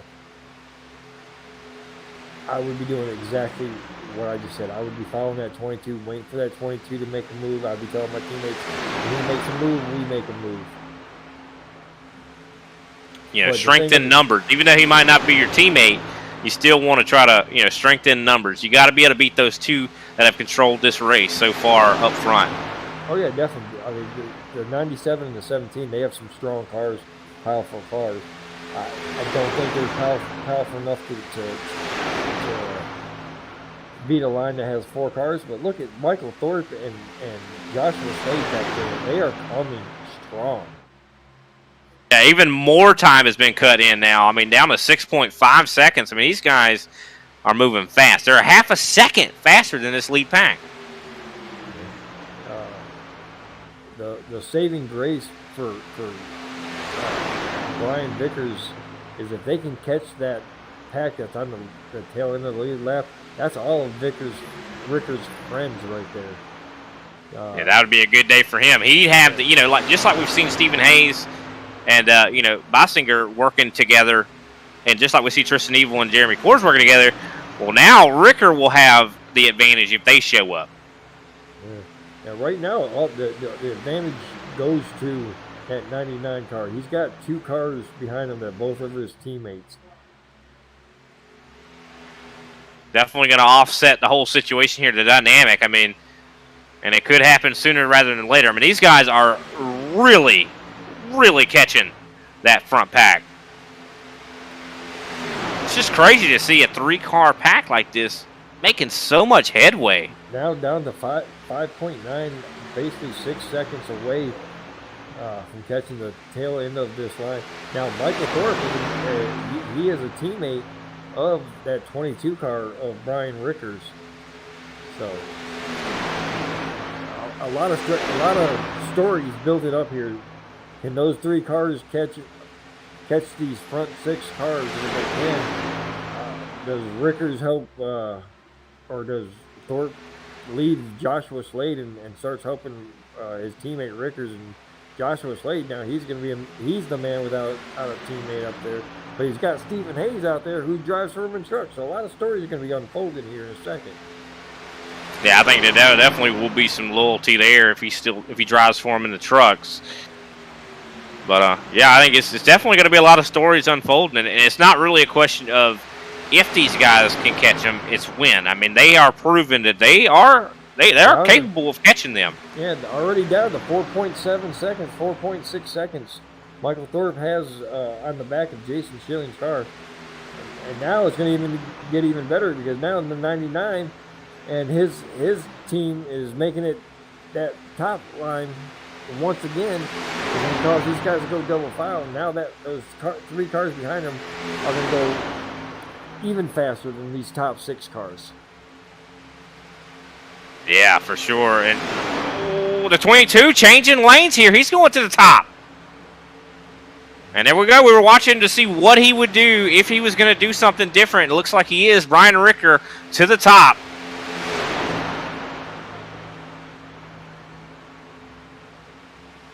Only thing is, Jason Schilling not close enough. Oh, and look at that 3-car pack right behind them, just making up so much ground. Oh, now the 99 leaves the 11. 99 drifting down in front of Tristan Evil. And he's going to lead that lap. Or, I'm sorry, he's going to lead that lap now. And definitely a good job from Stephen Hayes. But I don't know if it's a good idea to leave that top lane. I would have stayed up there. It was working for you. I mean, especially, I wouldn't want to drop down in front of 2 people that I've been working against this whole time, you know? Yeah, I mean, his car might have felt better in the front going down there. Yeah. But right now, we got 2 teammates battling for the lead. Yep, the 11 of Christopher Bossinger up there in front right now, trying to take this lead away. And you know, Tristan Evil, Jeremy Kors falling back a little bit here. And look at that, Brian Ricker down to the bottom. And the 11 able to get clear and takes the lead. That leaves Jason Schilling out by himself.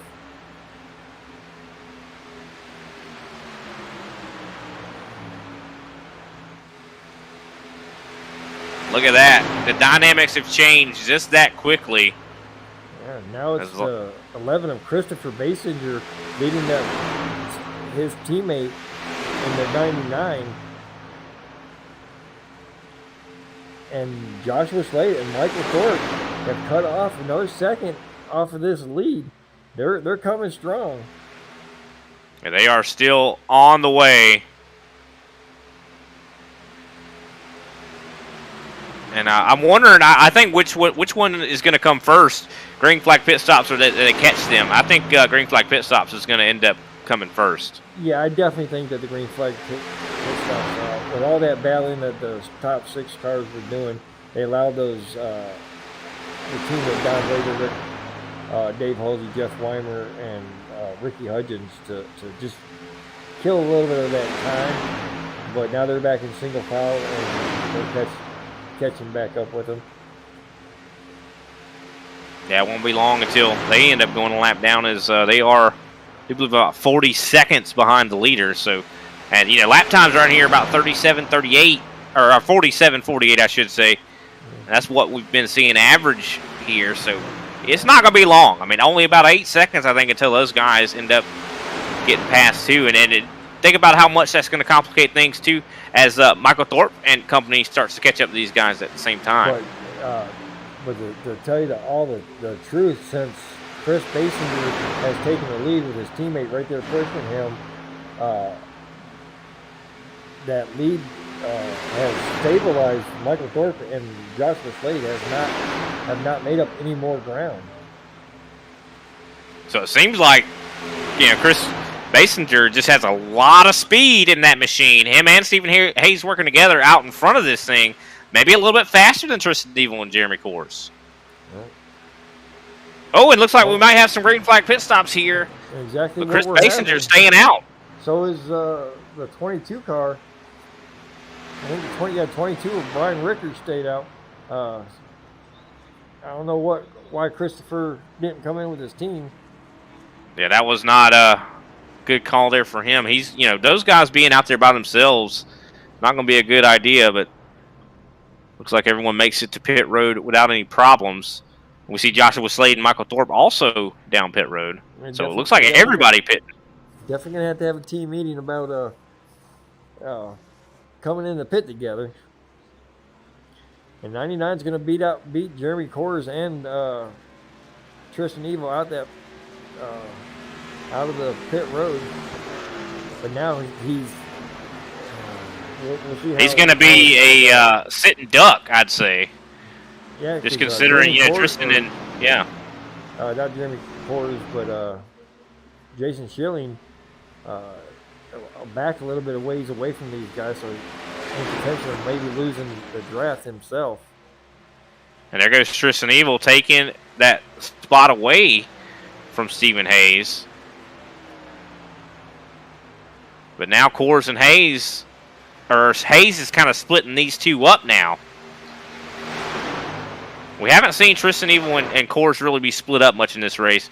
Well, there they go. They're getting back with each other here, but Hayes is on the bottom. But he, like I said, he pretty much is a sitting duck. I mean, he's 2 against 1 right now. You said Jason Schilling not there with them. Christopher Basinger and they're just going to get freight train. So it's going to be a 3-car breakaway. Jason Schilling needs to link up with Chris Basinger and Brian Rickers, and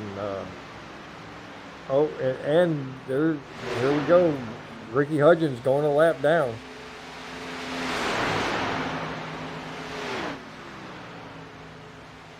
Yep, Ricky Hudgens is now a lap down. Don Blazer probably soon to follow.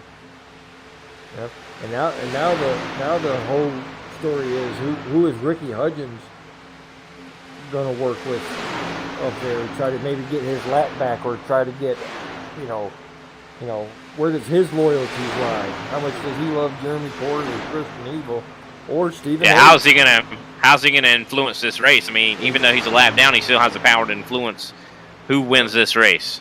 Yeah, most definitely. Oh, Stephen Hayes. Okay, he's back. He's there. I thought he blinked out for a minute. I know I've been seeing Ricky Hudgens blink a little bit here. Yeah, Ricky Hudgens has been known to have connection issues as well, but he's pretty solid on mine. But we do see that Christopher Basinger and Brian Ricker have linked up. They're going to be quick, fast to where maybe they can catch up to Jason Schilling and get that whole crew together. Well, right now, Jason Schilling's trying to keep in contact with, try to get up there to Ricky Hudgens so he can.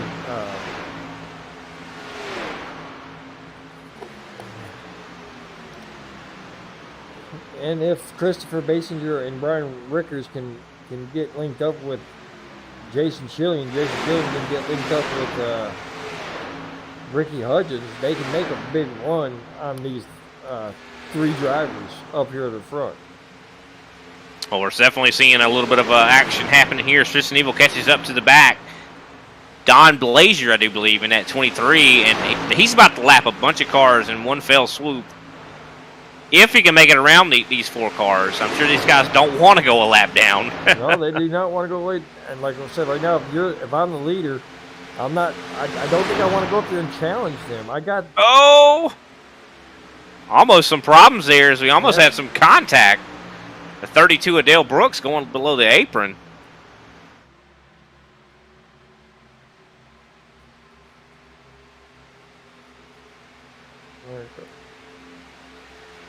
I'd like to welcome all of our viewers in here, the Global Racing Esports Network and Performance Motor Network. We're here with the Global Racing Xfinity Series at Daytona for 120 laps. We've had 88 green flag runs. Oh, what? Ricky Montgomery goes up and hits the wall right in front of the leaders. Yeah, luckily he stayed up there. That could have been a catastrophe. Definitely could have been a catastrophe. Could have took out almost everybody in the field, besides the stragglers back there. We're watching Brian Ricker here a little bit here as he's trying to catch up here to Jason Schilling. That's going to happen very soon, as they are now under a second between those 2 drivers. And Michael Thorpe, of course, been doing a great job pushing. It looks like there goes Jason Schilling there. Can he fall behind and make this 5-car train a little bit quicker? But it looks like Chris Basinger going to try to fight with these guys and maybe not work together. I think he might have got just a serious run on that 8-car and had to pull out, or his car got overheated maybe. But he punched back in behind him. Well, all those guys that just got lapped, they're sticking right with that front pack. That's been something we haven't really seen a lot here tonight, is guys getting lapped and sticking right there with them. But it looks like, Don Blazer, Holsey, all those guys able to stay right there with Stephen Hayes. This is what we're talking about when we say that the race could be influenced. This is what we're talking about here. I mean, this is a pack of lap cars in here with the top 3. This could get messy.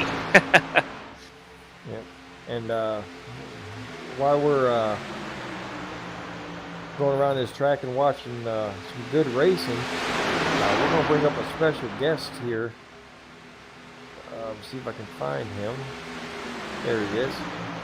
We'll bring up our special guest, the one and only, the only guy who's been here long as I have been. Kenny K. Smooth Heath. Mike Lester in the booth. You got a copy? Hi, how you doing, sir? Oh, I'm doing good, man. We're watching some great green flag racing at Daytona, man. What's been your experience down there on the pit road running around all these drivers? Sorry. Well, actually, I'm doing more race control right now, so it's some other intricacies in the race that are going on that unseen. And with less drivers, you actually can kind of see more of little things that cause people to spend, of course, time on pit road and that sort of thing. So it's definitely interesting with this amount of drivers. You know, we're normally 20, 30 plus driver league, so it's definitely interesting here. Yeah, definitely interesting. I mean, we got 91 laps without a caution, and there's been tight racing, double file racing, no 3-wide racing that I've seen. Yeah, that's correct. It's interesting seeing the camaraderie between. I know that when who was that? When it was Tristan Evil and there was Coors and Ricker, and I was saying to get those 3 cars up there to the front, Ricker was going to have to leave Tristan Evil and them, and that's eventually what he did, and that's how Basinger got to the front. So. Yeah, that's what I was saying too. Yeah, but now we're watching Tristan Evil and Jeremy Coors lead this pack of lap cars, and Stephen Hayes trying to work on that outside. You think anybody in that pack going to work with? Oh, there's somebody running right in front of Stephen Hayes. Yeah, it looks like David Halsey dropping down right in front of Stephen Hayes. And that might be a blessing. If I was Stephen Hayes, I would be pushing the heck out of that lap car, because you're not pushing him to the win. Push him to get his lap back. Get up there and get the lead. Yeah, you help him, he's going to help you, and it's always better for fuel, saving to run behind someone anyway. So. Oh yeah, most definitely. We're approaching 25 laps to go. Yeah, Joshua Slade about to go a lap down here. Oh, that's 21 of Ricky Hudgens out there in front of Stephen Hayes. Joshua Copy, Slade. guys. I'm going down to the booth. Thanks, guys. Appreciate it. Yes, sir. Anytime, Kenny. It's Kenny K. Smooth Heath. Yeah, almost some problems there as Joshua Slade stays up top. Luckily, they were able to make it through that unscathed, but that was definitely a scary situation. As you can see, Stephen Hayes still pushing Ricky Hudgens. Yeah. He definitely needs some help on that outside. They can't do it by themselves, those 2 cars. But they got a 3rd car coming up here now of Joshua Slade trying to push Stephen Hayes. Now remember, Stephen Hayes drives for not only drives for me in the Xfinity race, but he races for Joshua in the truck races. So there's definitely a connection there. Oh yeah, they don't want to make each other mad, because I mean, if you make him mad in the Xfinity race and then turn around the next day and race for him in the truck race, it's gonna be pretty awkward, wouldn't you say? Oh yeah, definitely. But, why'd you push him to the win, not me? But right now, I mean, the 99 is on the back end of that 21 car, trying to push him around this track and get him back on the lead lap so he can take the lead himself. And he's almost there. He's gotten Ricky past Tristan Evil. Yeah, my question here is are these guys going to make it on fuel? I mean, we're going to go 3 wide. Are they going to pull out of it? Oh man, that was so scary for the leaders right there. Yeah, if we were ever going to have a caution. Oh, Slade into the outside wall, getting bumped there, I do believe. That was Steven. I'm sorry, that was Stephen Hayes. But I think he's fine. I think he's going to fall back to the back. There's 25 laps to go. I'm hoping that his car is okay. Yeah, he definitely does not want to lose this draft. That is 100% right now. As Jeremy Coors down on the apron a little bit here. I'm curious if these guys are going to have to pit again. I don't think they will. I mean, considering when they stopped on lap 83 was when everybody pretty much came in. I mean, that should make it so they're good to the end here.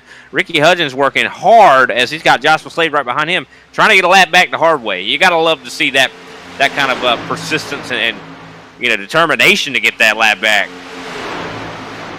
Oh, definitely. I mean, all these guys are up here fighting. They want to get back in front of Christian Eagle and Jeremy Coors to try to get them laps back. That just goes to show. I mean, really, they made their bed whenever they fell back so far. Without any cautions like this, they have made their bed, and they're trying to find some way to get back in this thing. And a caution would be the only way to do it. But, I mean, they're still going to, this is a lot more fun when you're at least up here trying to fight to get your lap back. And they're showing that they have enough pace that if they hadn't have fell back like they did, I have no doubt they would have been up here fighting for the lead the whole time. Oh, yeah. When you come in now, Stephen Hayes has definitely lost the draft, and he's going to fall back into the reaches of Brian Rickers and Michael Thorpe. Yeah, he's going to be a sitting duck as that 5-car train really starts to catch him, and they are moving fast. Rickers' last lap time was a 47.219. That is blazing fast. We'll see if 99 can link up I think he's just broken. I think that hit to the wall broke his car. I don't see a lot of damage on there.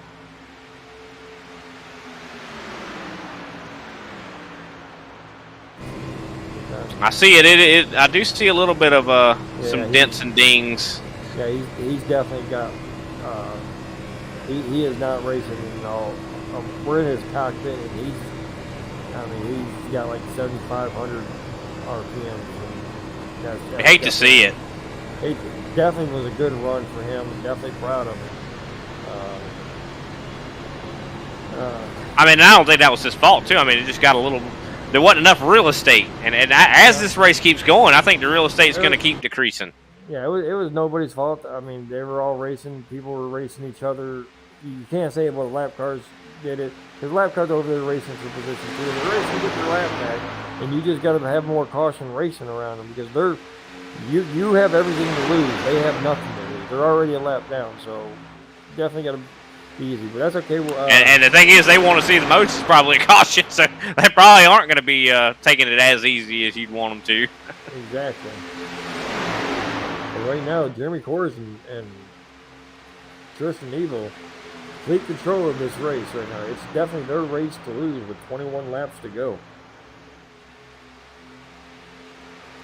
There we go. Ricky Montgomery is out. Hold your position. Caution is out and saved by. Oh my word! Looks like Ricky Hudgens is going to get the lucky dog and put him on the lead lap. Yeah, taking a look back at this, we missed it initially. Ricky Montgomery, huge contact. Oh, it looks like the 73 of Jeff Weimer got up into him, and that's what sent him around into the outside wall, missing his front end now. That is unfortunate for Montgomery.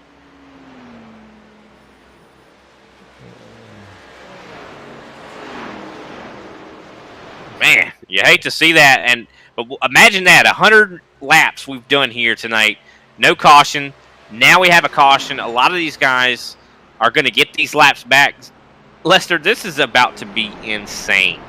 It definitely is going to put a lot more cars. There will be some cars that are going to choose to stay out of pit lane. Some guys, if the leaders go in there to get 4 fresh tires, they're definitely going to stay out and to get that lap back. Yeah, at this point for the leader, pretty much everybody's going to do the opposite of what you do. Oh, and you're right. The 73 of Jeff Weimer gets loose and gets into the side of Ricky Montgomery. And Ricky Montgomery having a great race tonight. gonna fall short. And Brian Ricker, I think he's the only one that stayed out. Ricker is going to be going to the lead here.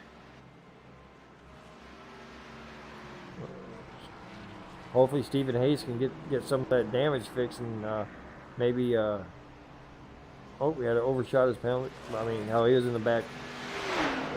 What did he just do? Looks like he stopped for a second, and now he's keeping going here. So yeah, I mean, wasn't able to get any damage. I don't think he stopped at all. I think he missed his box and just, I guess he just gave up and said, all right, I guess I'll go back on the racetrack. Come back around on it. Try again next time around. Yeah. So, but Christopher Basinger and Jason Schilling, they're, looks like they're going to be starting in front of each other. So, 95 and the 11 still got some teammates out there, and they still got a chance to come up here and win this race. Brian Ricker and Michael Thorpe, their teammates. Heck, Ricky Hudgens, David Holsey, those guys that just got their laps back, Don Blazier, they have a chance to win this race too. And I guarantee you, they are not going to take this chance for granted. You see that when you lay back and you lose your lap and you get it back, these guys are probably feeling like they got a lot of hope. I would not waste this chance. I guarantee you they ain't laying back this go around, Lester. Oh, definitely not. I don't know how. I mean, the tires don't mean a lot here. So, I mean, if they're going to get a wave around here. And Ricky Montgomery, he's out there and back out in the track, no front end. He's still got a hood though, so he might have some kind of aerodynamics. Tell you what, he's going to have some pretty good engine cooling on that machine. I bet he didn't have a lot of RPM left to begin with, though. I mean, that was quite a hard hit on that outside. And, that's one thing about, wrecks here at this place. I mean, it might not look too bad, but you got to think of how fast these guys are going when they hit that wall. Oh, yeah, most definitely. I mean, it's, that wall's taken, lights before, so you hit that wall. And, it's a big shattering moment.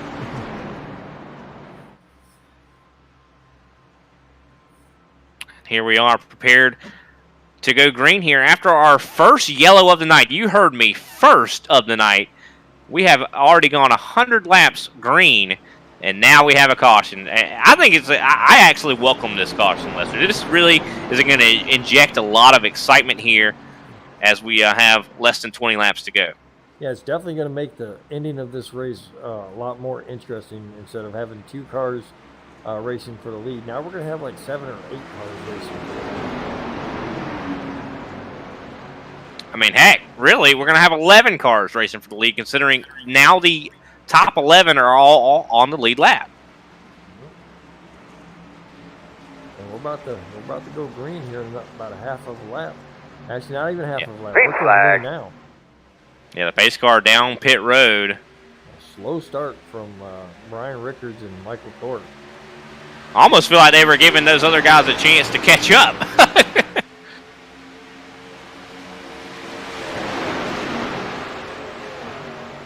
I expect we're going to see these guys really trying to get that top side working now. You see Michael Thorpe up there trying to keep it going. Is he got any takers to go with him? And it looks like, I do believe, what is that right behind him? I do believe that's the 11 of Chris Basinger.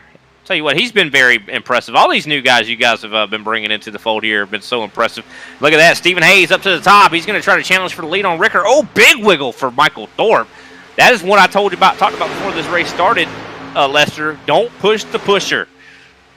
Oh, yeah. I mean, you see how these guys, they're racing as close as they possibly can, but nobody's pushing each other on that top side. I do believe you can push. I don't think you should push them into the turns, but... Oh, definitely not. You saw the wiggle that, Thorpe's car had, but luckily Thorpe's such a good driver, he was able to maintain control of that vehicle. We don't want to pump his head up too big though, right? No, keep him down there with his head already.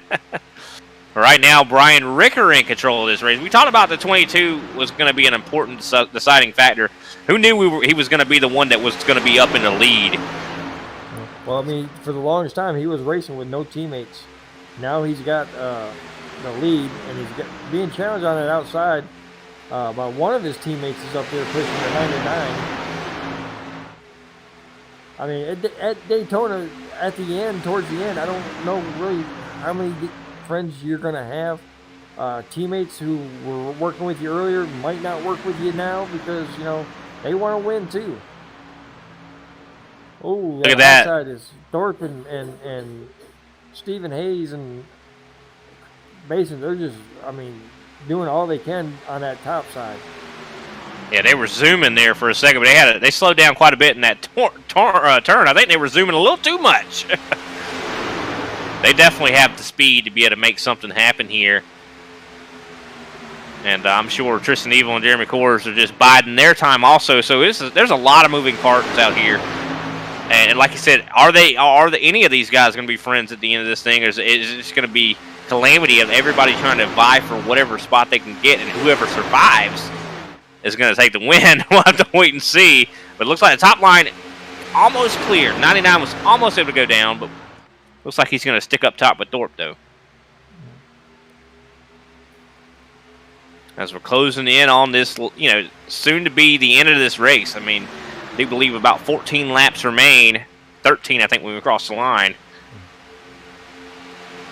The great thing about it is, after this race, we wait about 13, 14 hours, and we're going to do it all over again with the Global Truck Series tomorrow at 12:30.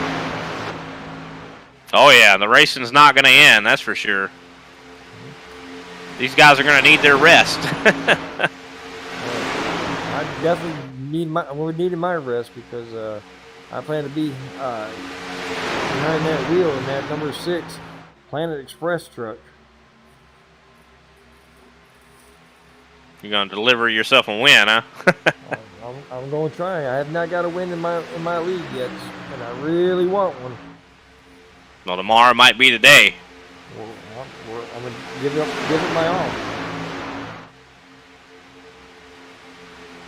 Well, definitely good for you to be up here watching this too. I mean, you could probably get a little bit of some of the strategy, and maybe learn, figure out what you need to do tomorrow watching these guys.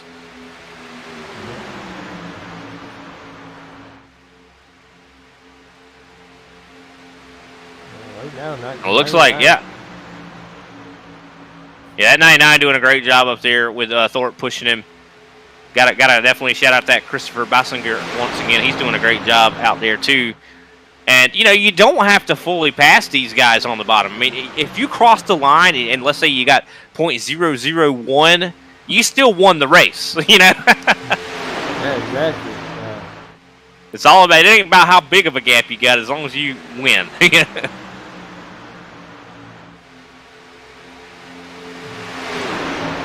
And imagine that, Stephen Hayes winning the ARCA championship and then coming here and winning his first Xfinity race.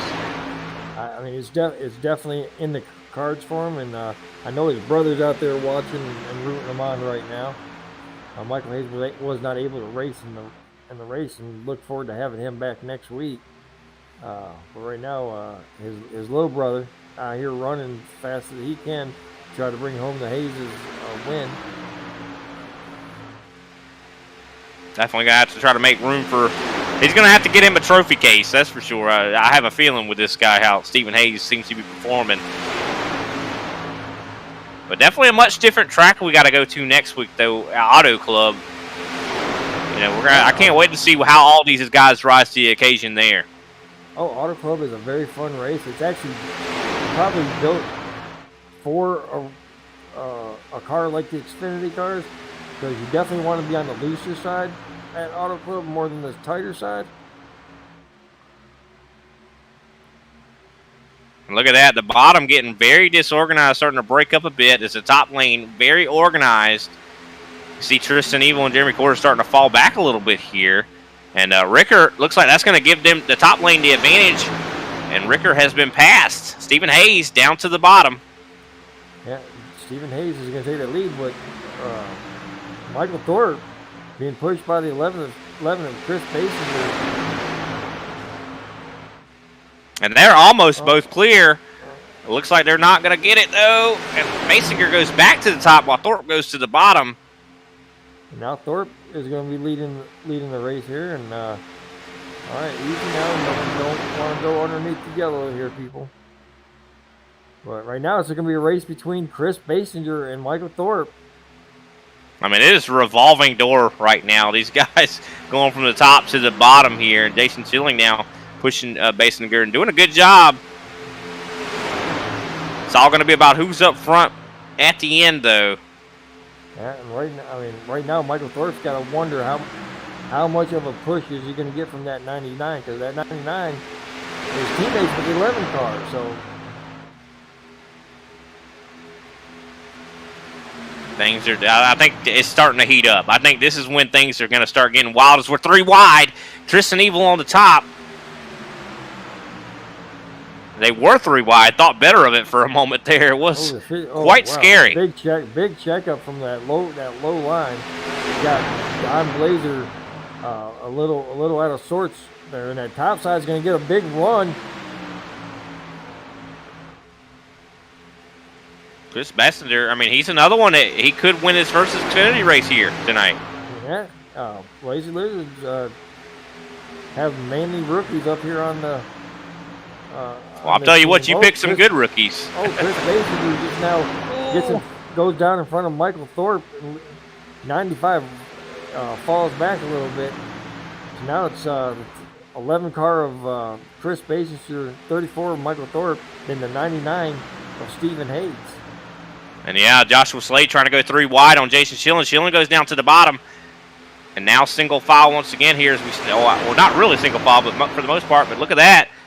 These guys are starting to fan out. They're going crazy. Michael Thorpe just got Chris Basinger out of sorts and makes a move on him. I think the gloves are coming off.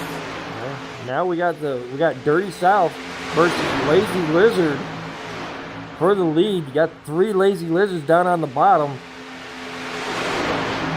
If you were wondering when the 3 wide racing was going to start, well, here we are. It is.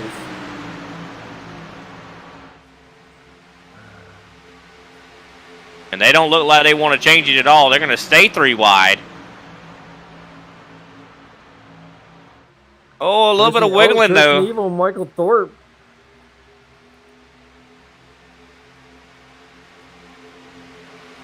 This is getting exciting as we're soon to have 5 laps to go. This has been a long race. These guys got to be exhausted. And then now they're being asked to go 3 wide. I'm getting exhausted just watching these guys. We haven't had that big one yet. Luckily, I hope that we go 5 laps without getting it. Right now, Joshua Slade's battling Chris Basinger. The thing is I think they're coming up on the lap car, too. This could get hairy. Who's the lap car? Ricky Hudgens? No, Ricky Hudgens is not. Joshua comes back down in front of, and that opens the door for Tristan Evil and Michael Thorpe to come up. They're coming up on, I believe, friggin' leaders right now. Yeah, for sure. Ricky Montgomery is who they're coming up on. Okay, Ricky will definitely get out of the way. Definitely going to be a scary situation when you see this pack of mayhem just driving up on you. And look at Ricky staying up on the racetrack. It looks like Dale Brooks going down to the bottom. And Jeff Weimer is also down there. Oh, that's actually Weimer. I'm sorry. And there's Ricky Montgomery that they're going to pass now. And they are still battling so hard right now. Everybody's scraping for every little inch they can get.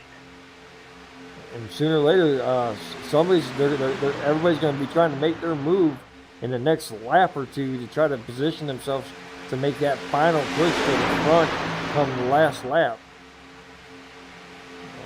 Yeah, eventually something's got to give here. I mean, we're seeing this tension rising and rising and rising. When is it going to burst? Is it going to be coming across the finish line? I think it's going to be on the last lap that we might see some problems. I mean, there's Thorpe. Thorpe trying to go, busts the inside, trying to make it 3 wide. And he's got the help, I do believe, Brian Ricker right behind him. And Tristan Evo gets left out, but right, Joshua Slade still has an advantage with the 11 and the 99 pushing him. Yeah, Joshua Slade, very much a strong driver. Can he win this thing? I mean, it's up in the air who's going to win this thing. It is so close here as we have 2 laps to go. Oh, can they make it to the white flag before all heck breaks loose? Wow. I am at the edge of my seat. I really am. I'm literally at the edge of my seat to watch the finish of this race. Yeah, these guys are going crazy. Can't wait to talk. I don't even know. Who are we going to be talking to? Goes up. Freaking Thorpe takes a 3 wide. Tristan Evil trying to shoot the middle. No. Oh, my Lord. Oh, God. Are they going to make the white flag? Here we go. Let's figure it out. Is there 3 wide? Crossing the line, and they do. White flag is out. Somebody just win this race so I can have a heart attack. I'm telling you, this is so scary. Right now, Joshua Slade looking really good, though. We're seeing a lot of momentum from Stephen Hayes on the top. I mean, good to see that he was able to maybe get some of that damage fixed. Surprised to see him this competitive after getting that shot. Oh my Lord. Oh, there's some problems. Some guys off the racetrack.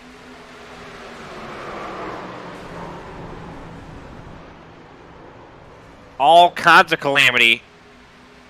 Is Jeremy Corey's going to steal this win? I do believe he is. I don't know. He's going to have to make his car very wide.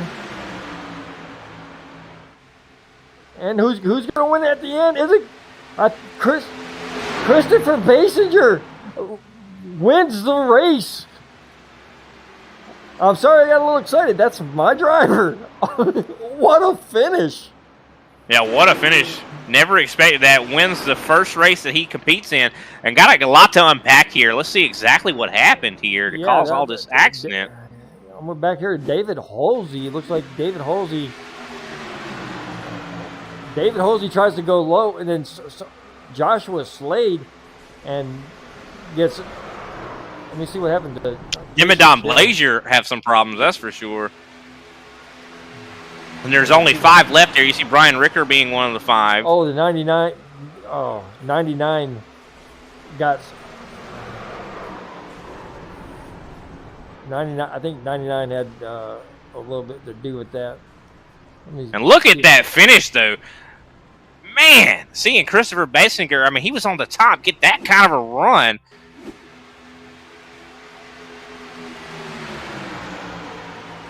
That is a fantastic finish there, folks.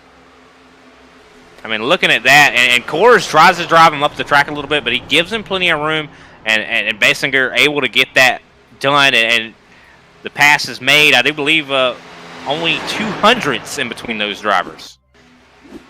What a race that was, Lester. It was a great. I'm continuously. I was trying to figure out what happened with the 99 and what. I mean, he hit his teammate and Joshua Slade, so it was hard to see what happened there. But we're gonna, like you said, we're gonna watch this finish here. Chris Basinger making the right move at the right time.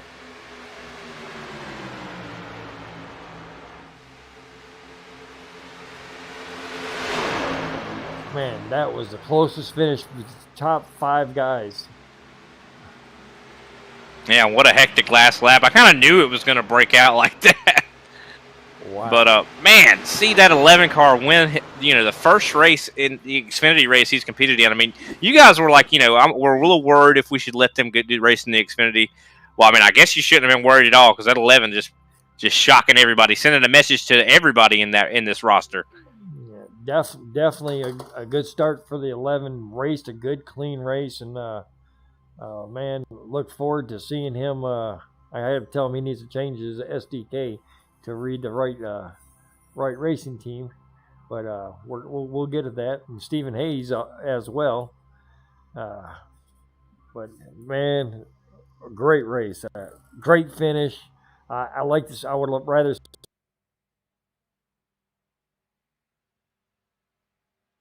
Oh, seems like we might have lost Michael Lester there. Mr. Lester, do you read us? I read you. Can you hear me? Yeah, I got you now. You kind of went out there for a second. Oh, I don't know. I guess I was talking to myself again. Yeah, what a race there, and now these guys got the rust knocked off. Auto Club going to be in the future here, and looks like we have some guys to interview for this great race. I mean, 300 miles. These guys must want to talk as they all kind of flocking to the winner's circle. Well, I mean, that's where they belong, is the winner's circle.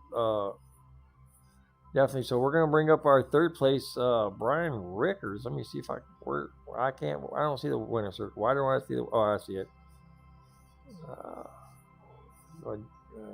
Let's see. I got Tristan Evil up here. Jeremy Kors is in there. Where is Mr. Rickers? Yeah, looking for Mr. Ricker. I guess we'll go ahead and interview our second place finisher, Jeremy Kors, while we wait on Mr. Ricker. What do you think, Lester? Oh, that's probably a good idea. Oh, I found Brian Ricker. Hold on a minute. We'll move him up here. Let's go ahead and talk to our third place guy. All right. Brian Ricker, Mike Lester, and Brian Britt in the booth. You got us copy? Yeah, I got you. What's going on? Man, we just witnessed a really good finish to a really good race. I mean, there was a lot of crashing at the end, but that's Daytona coming to the checkered flag. Man, tell us what was your point of view and all that. Yeah, you could feel that coming, going 3 wide there for the last 2 laps or something, and then we got shuffled to the back. You could feel the 2 Fords were pushing up behind us, and they wanted to get up front. And at that point, you just never know what's going to happen. Oh yeah, I mean Daytona, you never know what's going to happen. But you guys went 100 laps before you even got your first caution. I mean, yeah, my hands are hurting. Oh, I bet you they are, man. I mean, give us a little bit of a glimpse of the experience of doing 120 laps. The Xfinity real NASCAR drivers do the same amount of laps that you guys just did, and you guys did it with 1 caution. Man, what was the experience like? Just give us a little glimpse of how you feel right now.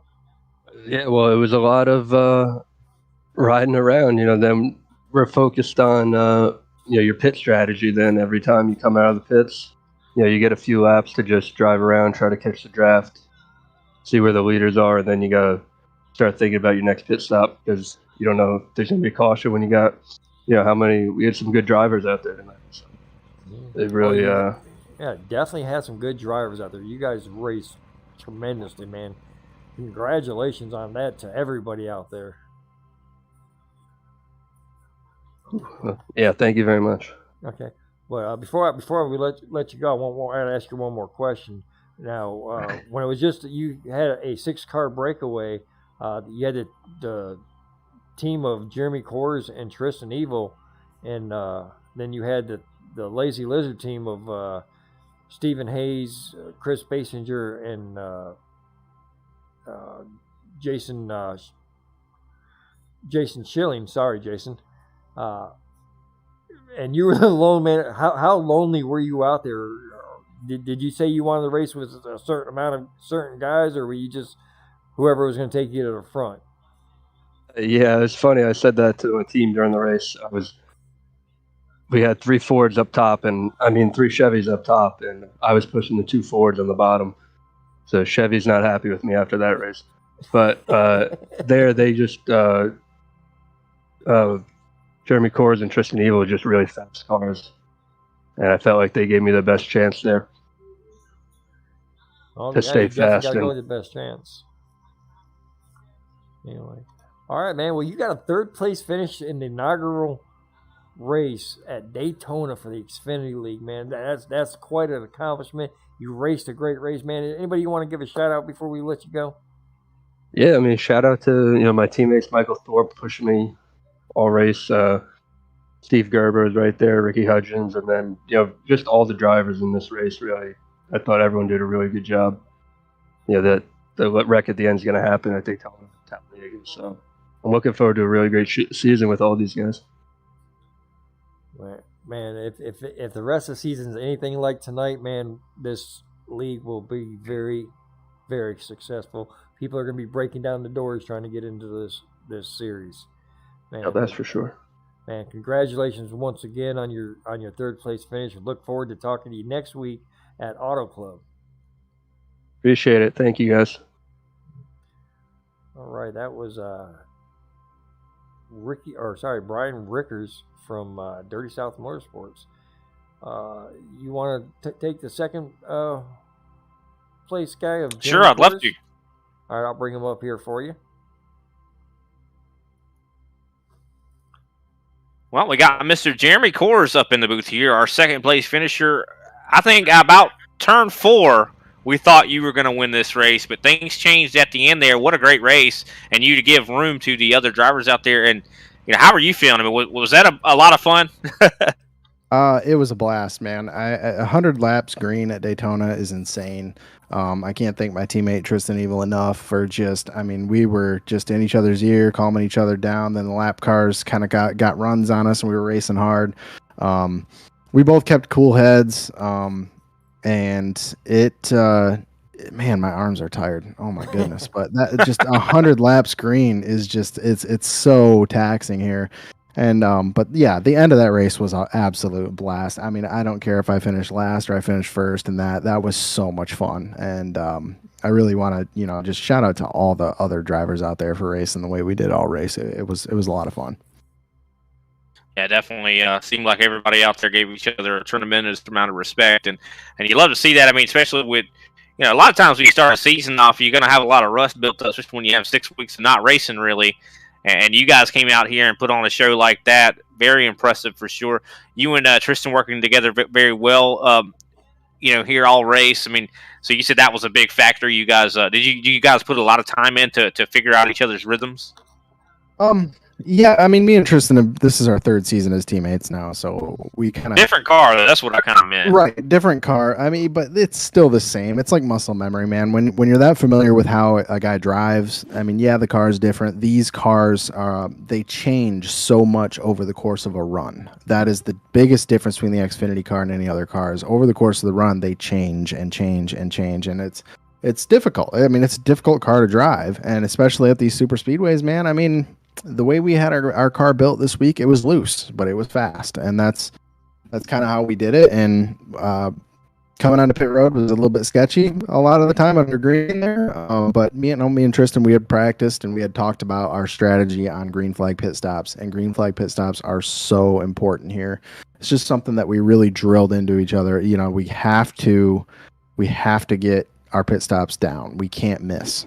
And we pulled out to quite a bit of a lead there, and then of course the caution came out. But I'm not even mad at that because that finish was a blast. I mean, oh my gosh, man! I thought I had it there, but Chris was able to get that run off of 4, and I probably could have thrown that late block, but that's not how I drive it, man. I mean, I'll block him going low, but I'm not throwing a late block like that on somebody. He ran a really good race. He raced everybody with respect, and I'm not going to disrespect him. So congrats to him, man. That was a heck of a finish. Yeah, what a great way to look at things, Mr. Kors, and it's always a pleasure to interview you, man. Well, we saw a lot of you guys working together and stuff like that. And you said the looseness, was that why you guys would sometimes shoot up to the top side, or was that on purpose?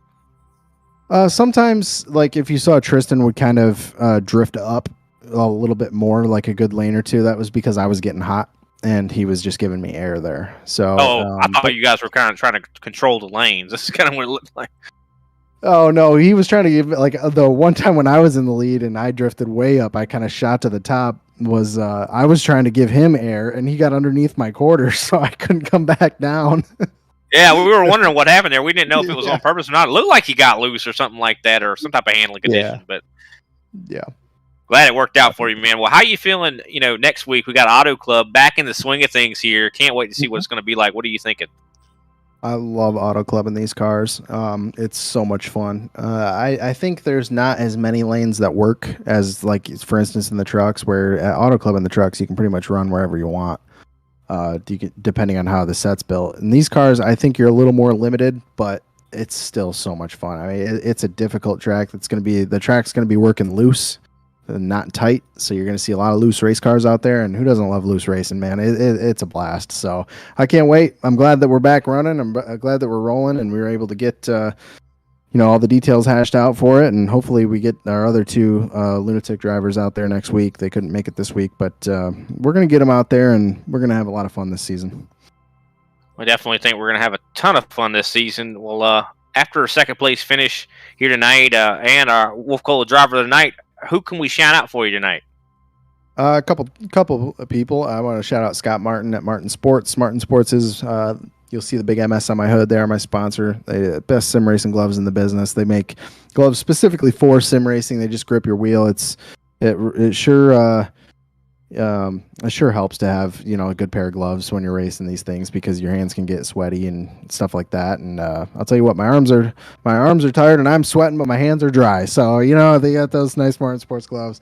I want to shout out Moonlight Speed Concepts. I do build setups over there for the trucks and the B cars, so you can get this setup is actually the setup that is over there at Moonlight Speed Concepts. So it's a fast set. I do build those every week, so I want to shout out those guys. The guys at Nerditudes, shout out to them too. They do a lot of streaming and racing and stuff like that, so shout those guys out as well.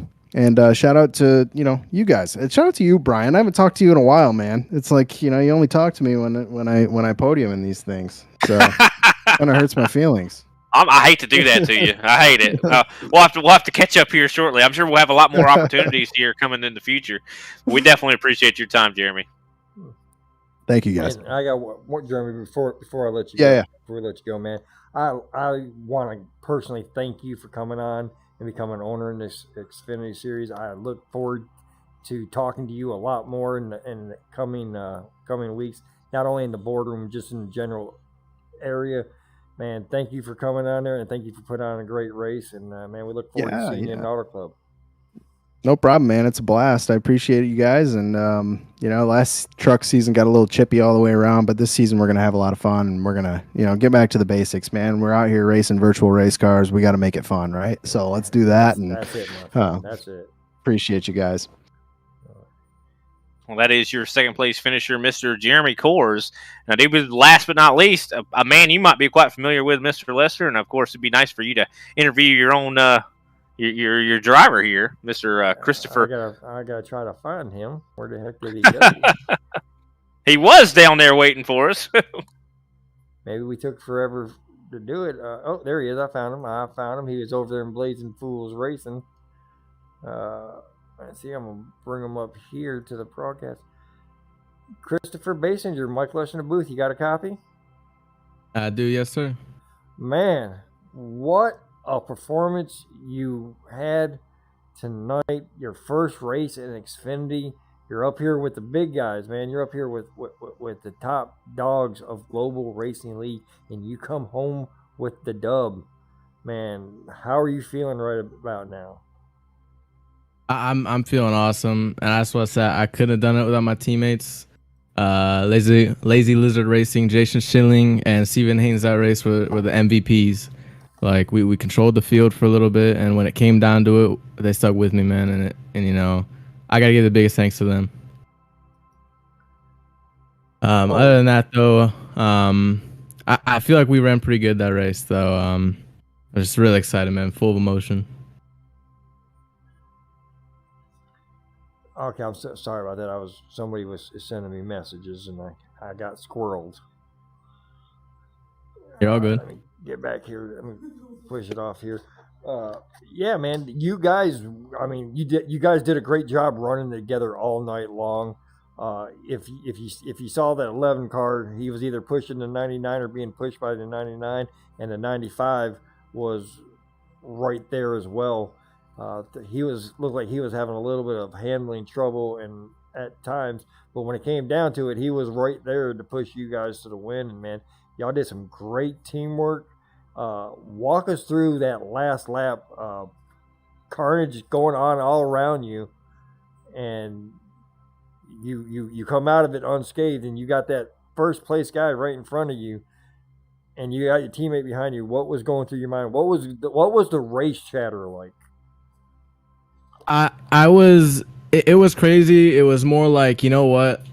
I like, because I was pushing Steven. I was like, dude, Steven, I'm gonna try to get you this win, man. I'm gonna give it my all.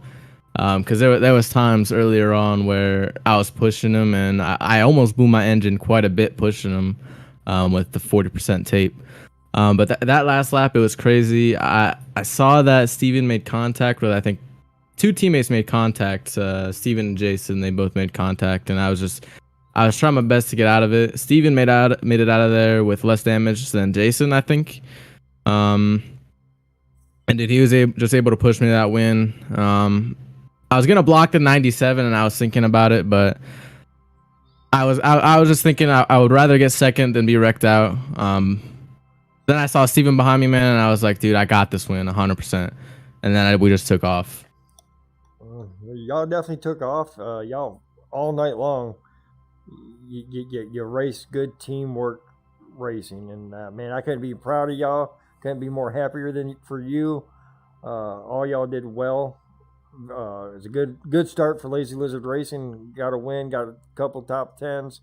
So man, congratulations. And before we let you go to celebrate with our team, you got anybody you want to give a shout out to that you haven't already shouted out? I want to give a shout out, man, to Josh O'Connor, and all my buddies over there. I could name them all off, like EJ Luna. He races in the Global Truck League, which is tomorrow, by the way. Yeah, shout out to those guys, man. Ty Blake as well. They've done a lot for me and a lot in my journey with the racing. So big shout out to them. There you go. All right, man. Well, we look forward to talking to you again up here in the booth at the end of a race, man. So congratulations once again. Brian, would you like to say anything? Well, we didn't ask him one question. What are you thinking about Auto Club coming up next week? Oh, yeah. I never asked that. I don't think I've ever raced Auto Club, man. I really don't. So I'm going to get my reps in. I'm going to get my practice in and hope to be up front again like we were this race. We definitely look forward to seeing it, man. Congratulations on that win, man. What a awesome way to start your career here in Xfinity. I do appreciate it. Hoping to get much more of those, I can't say. All right. Well, man, we definitely look forward to seeing you next week at Auto Club. And, man, again, congratulations. And, man, y'all raced a great race. That's all I can say. Yeah, man, I appreciate it. You guys have a great night. You too, sir. All right. That's Christopher Basinger, your winner tonight. All right. I can't move somebody for some reason. Oh, he left by himself. That's why. All right, Brian. I mean, we witnessed a great race. I mean, how much left is there to talk about? I mean, just wow. I mean, the race says it for itself. Yeah, I think they left all the things to be talked about on the racetrack here tonight. I mean, it was definitely a phenomenal show.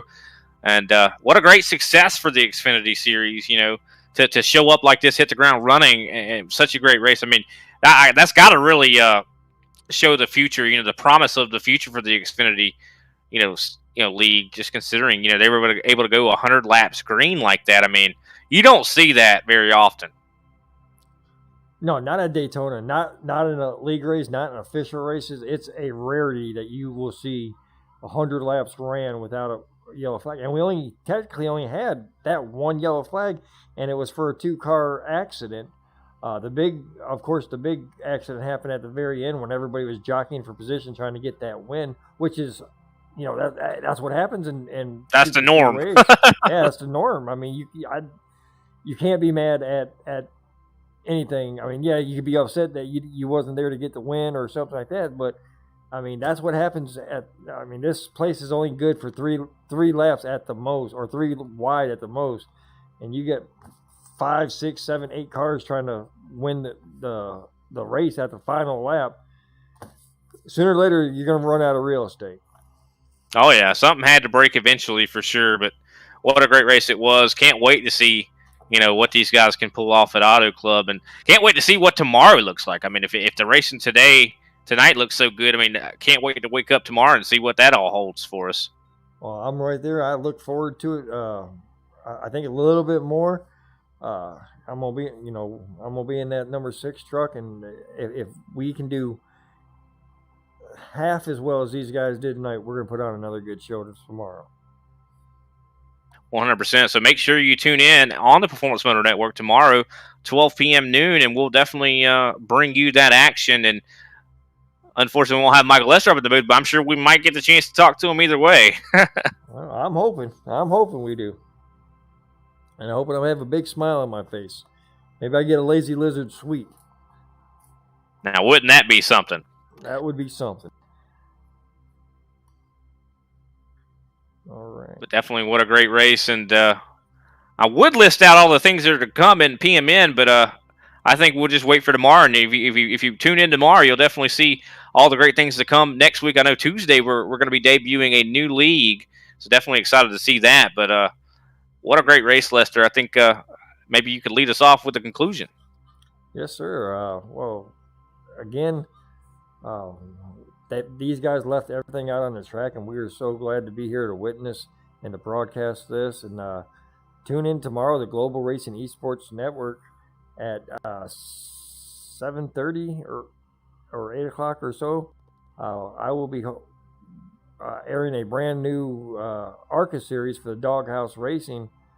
I think I'm going to go on air around 8 o'clock. So if you're out there and you want to watch some good Daytona racing in the ARCA cars, tune in for PMN and Global Racing Esports Network. This is Mike Lester and Brian Britt. Good night.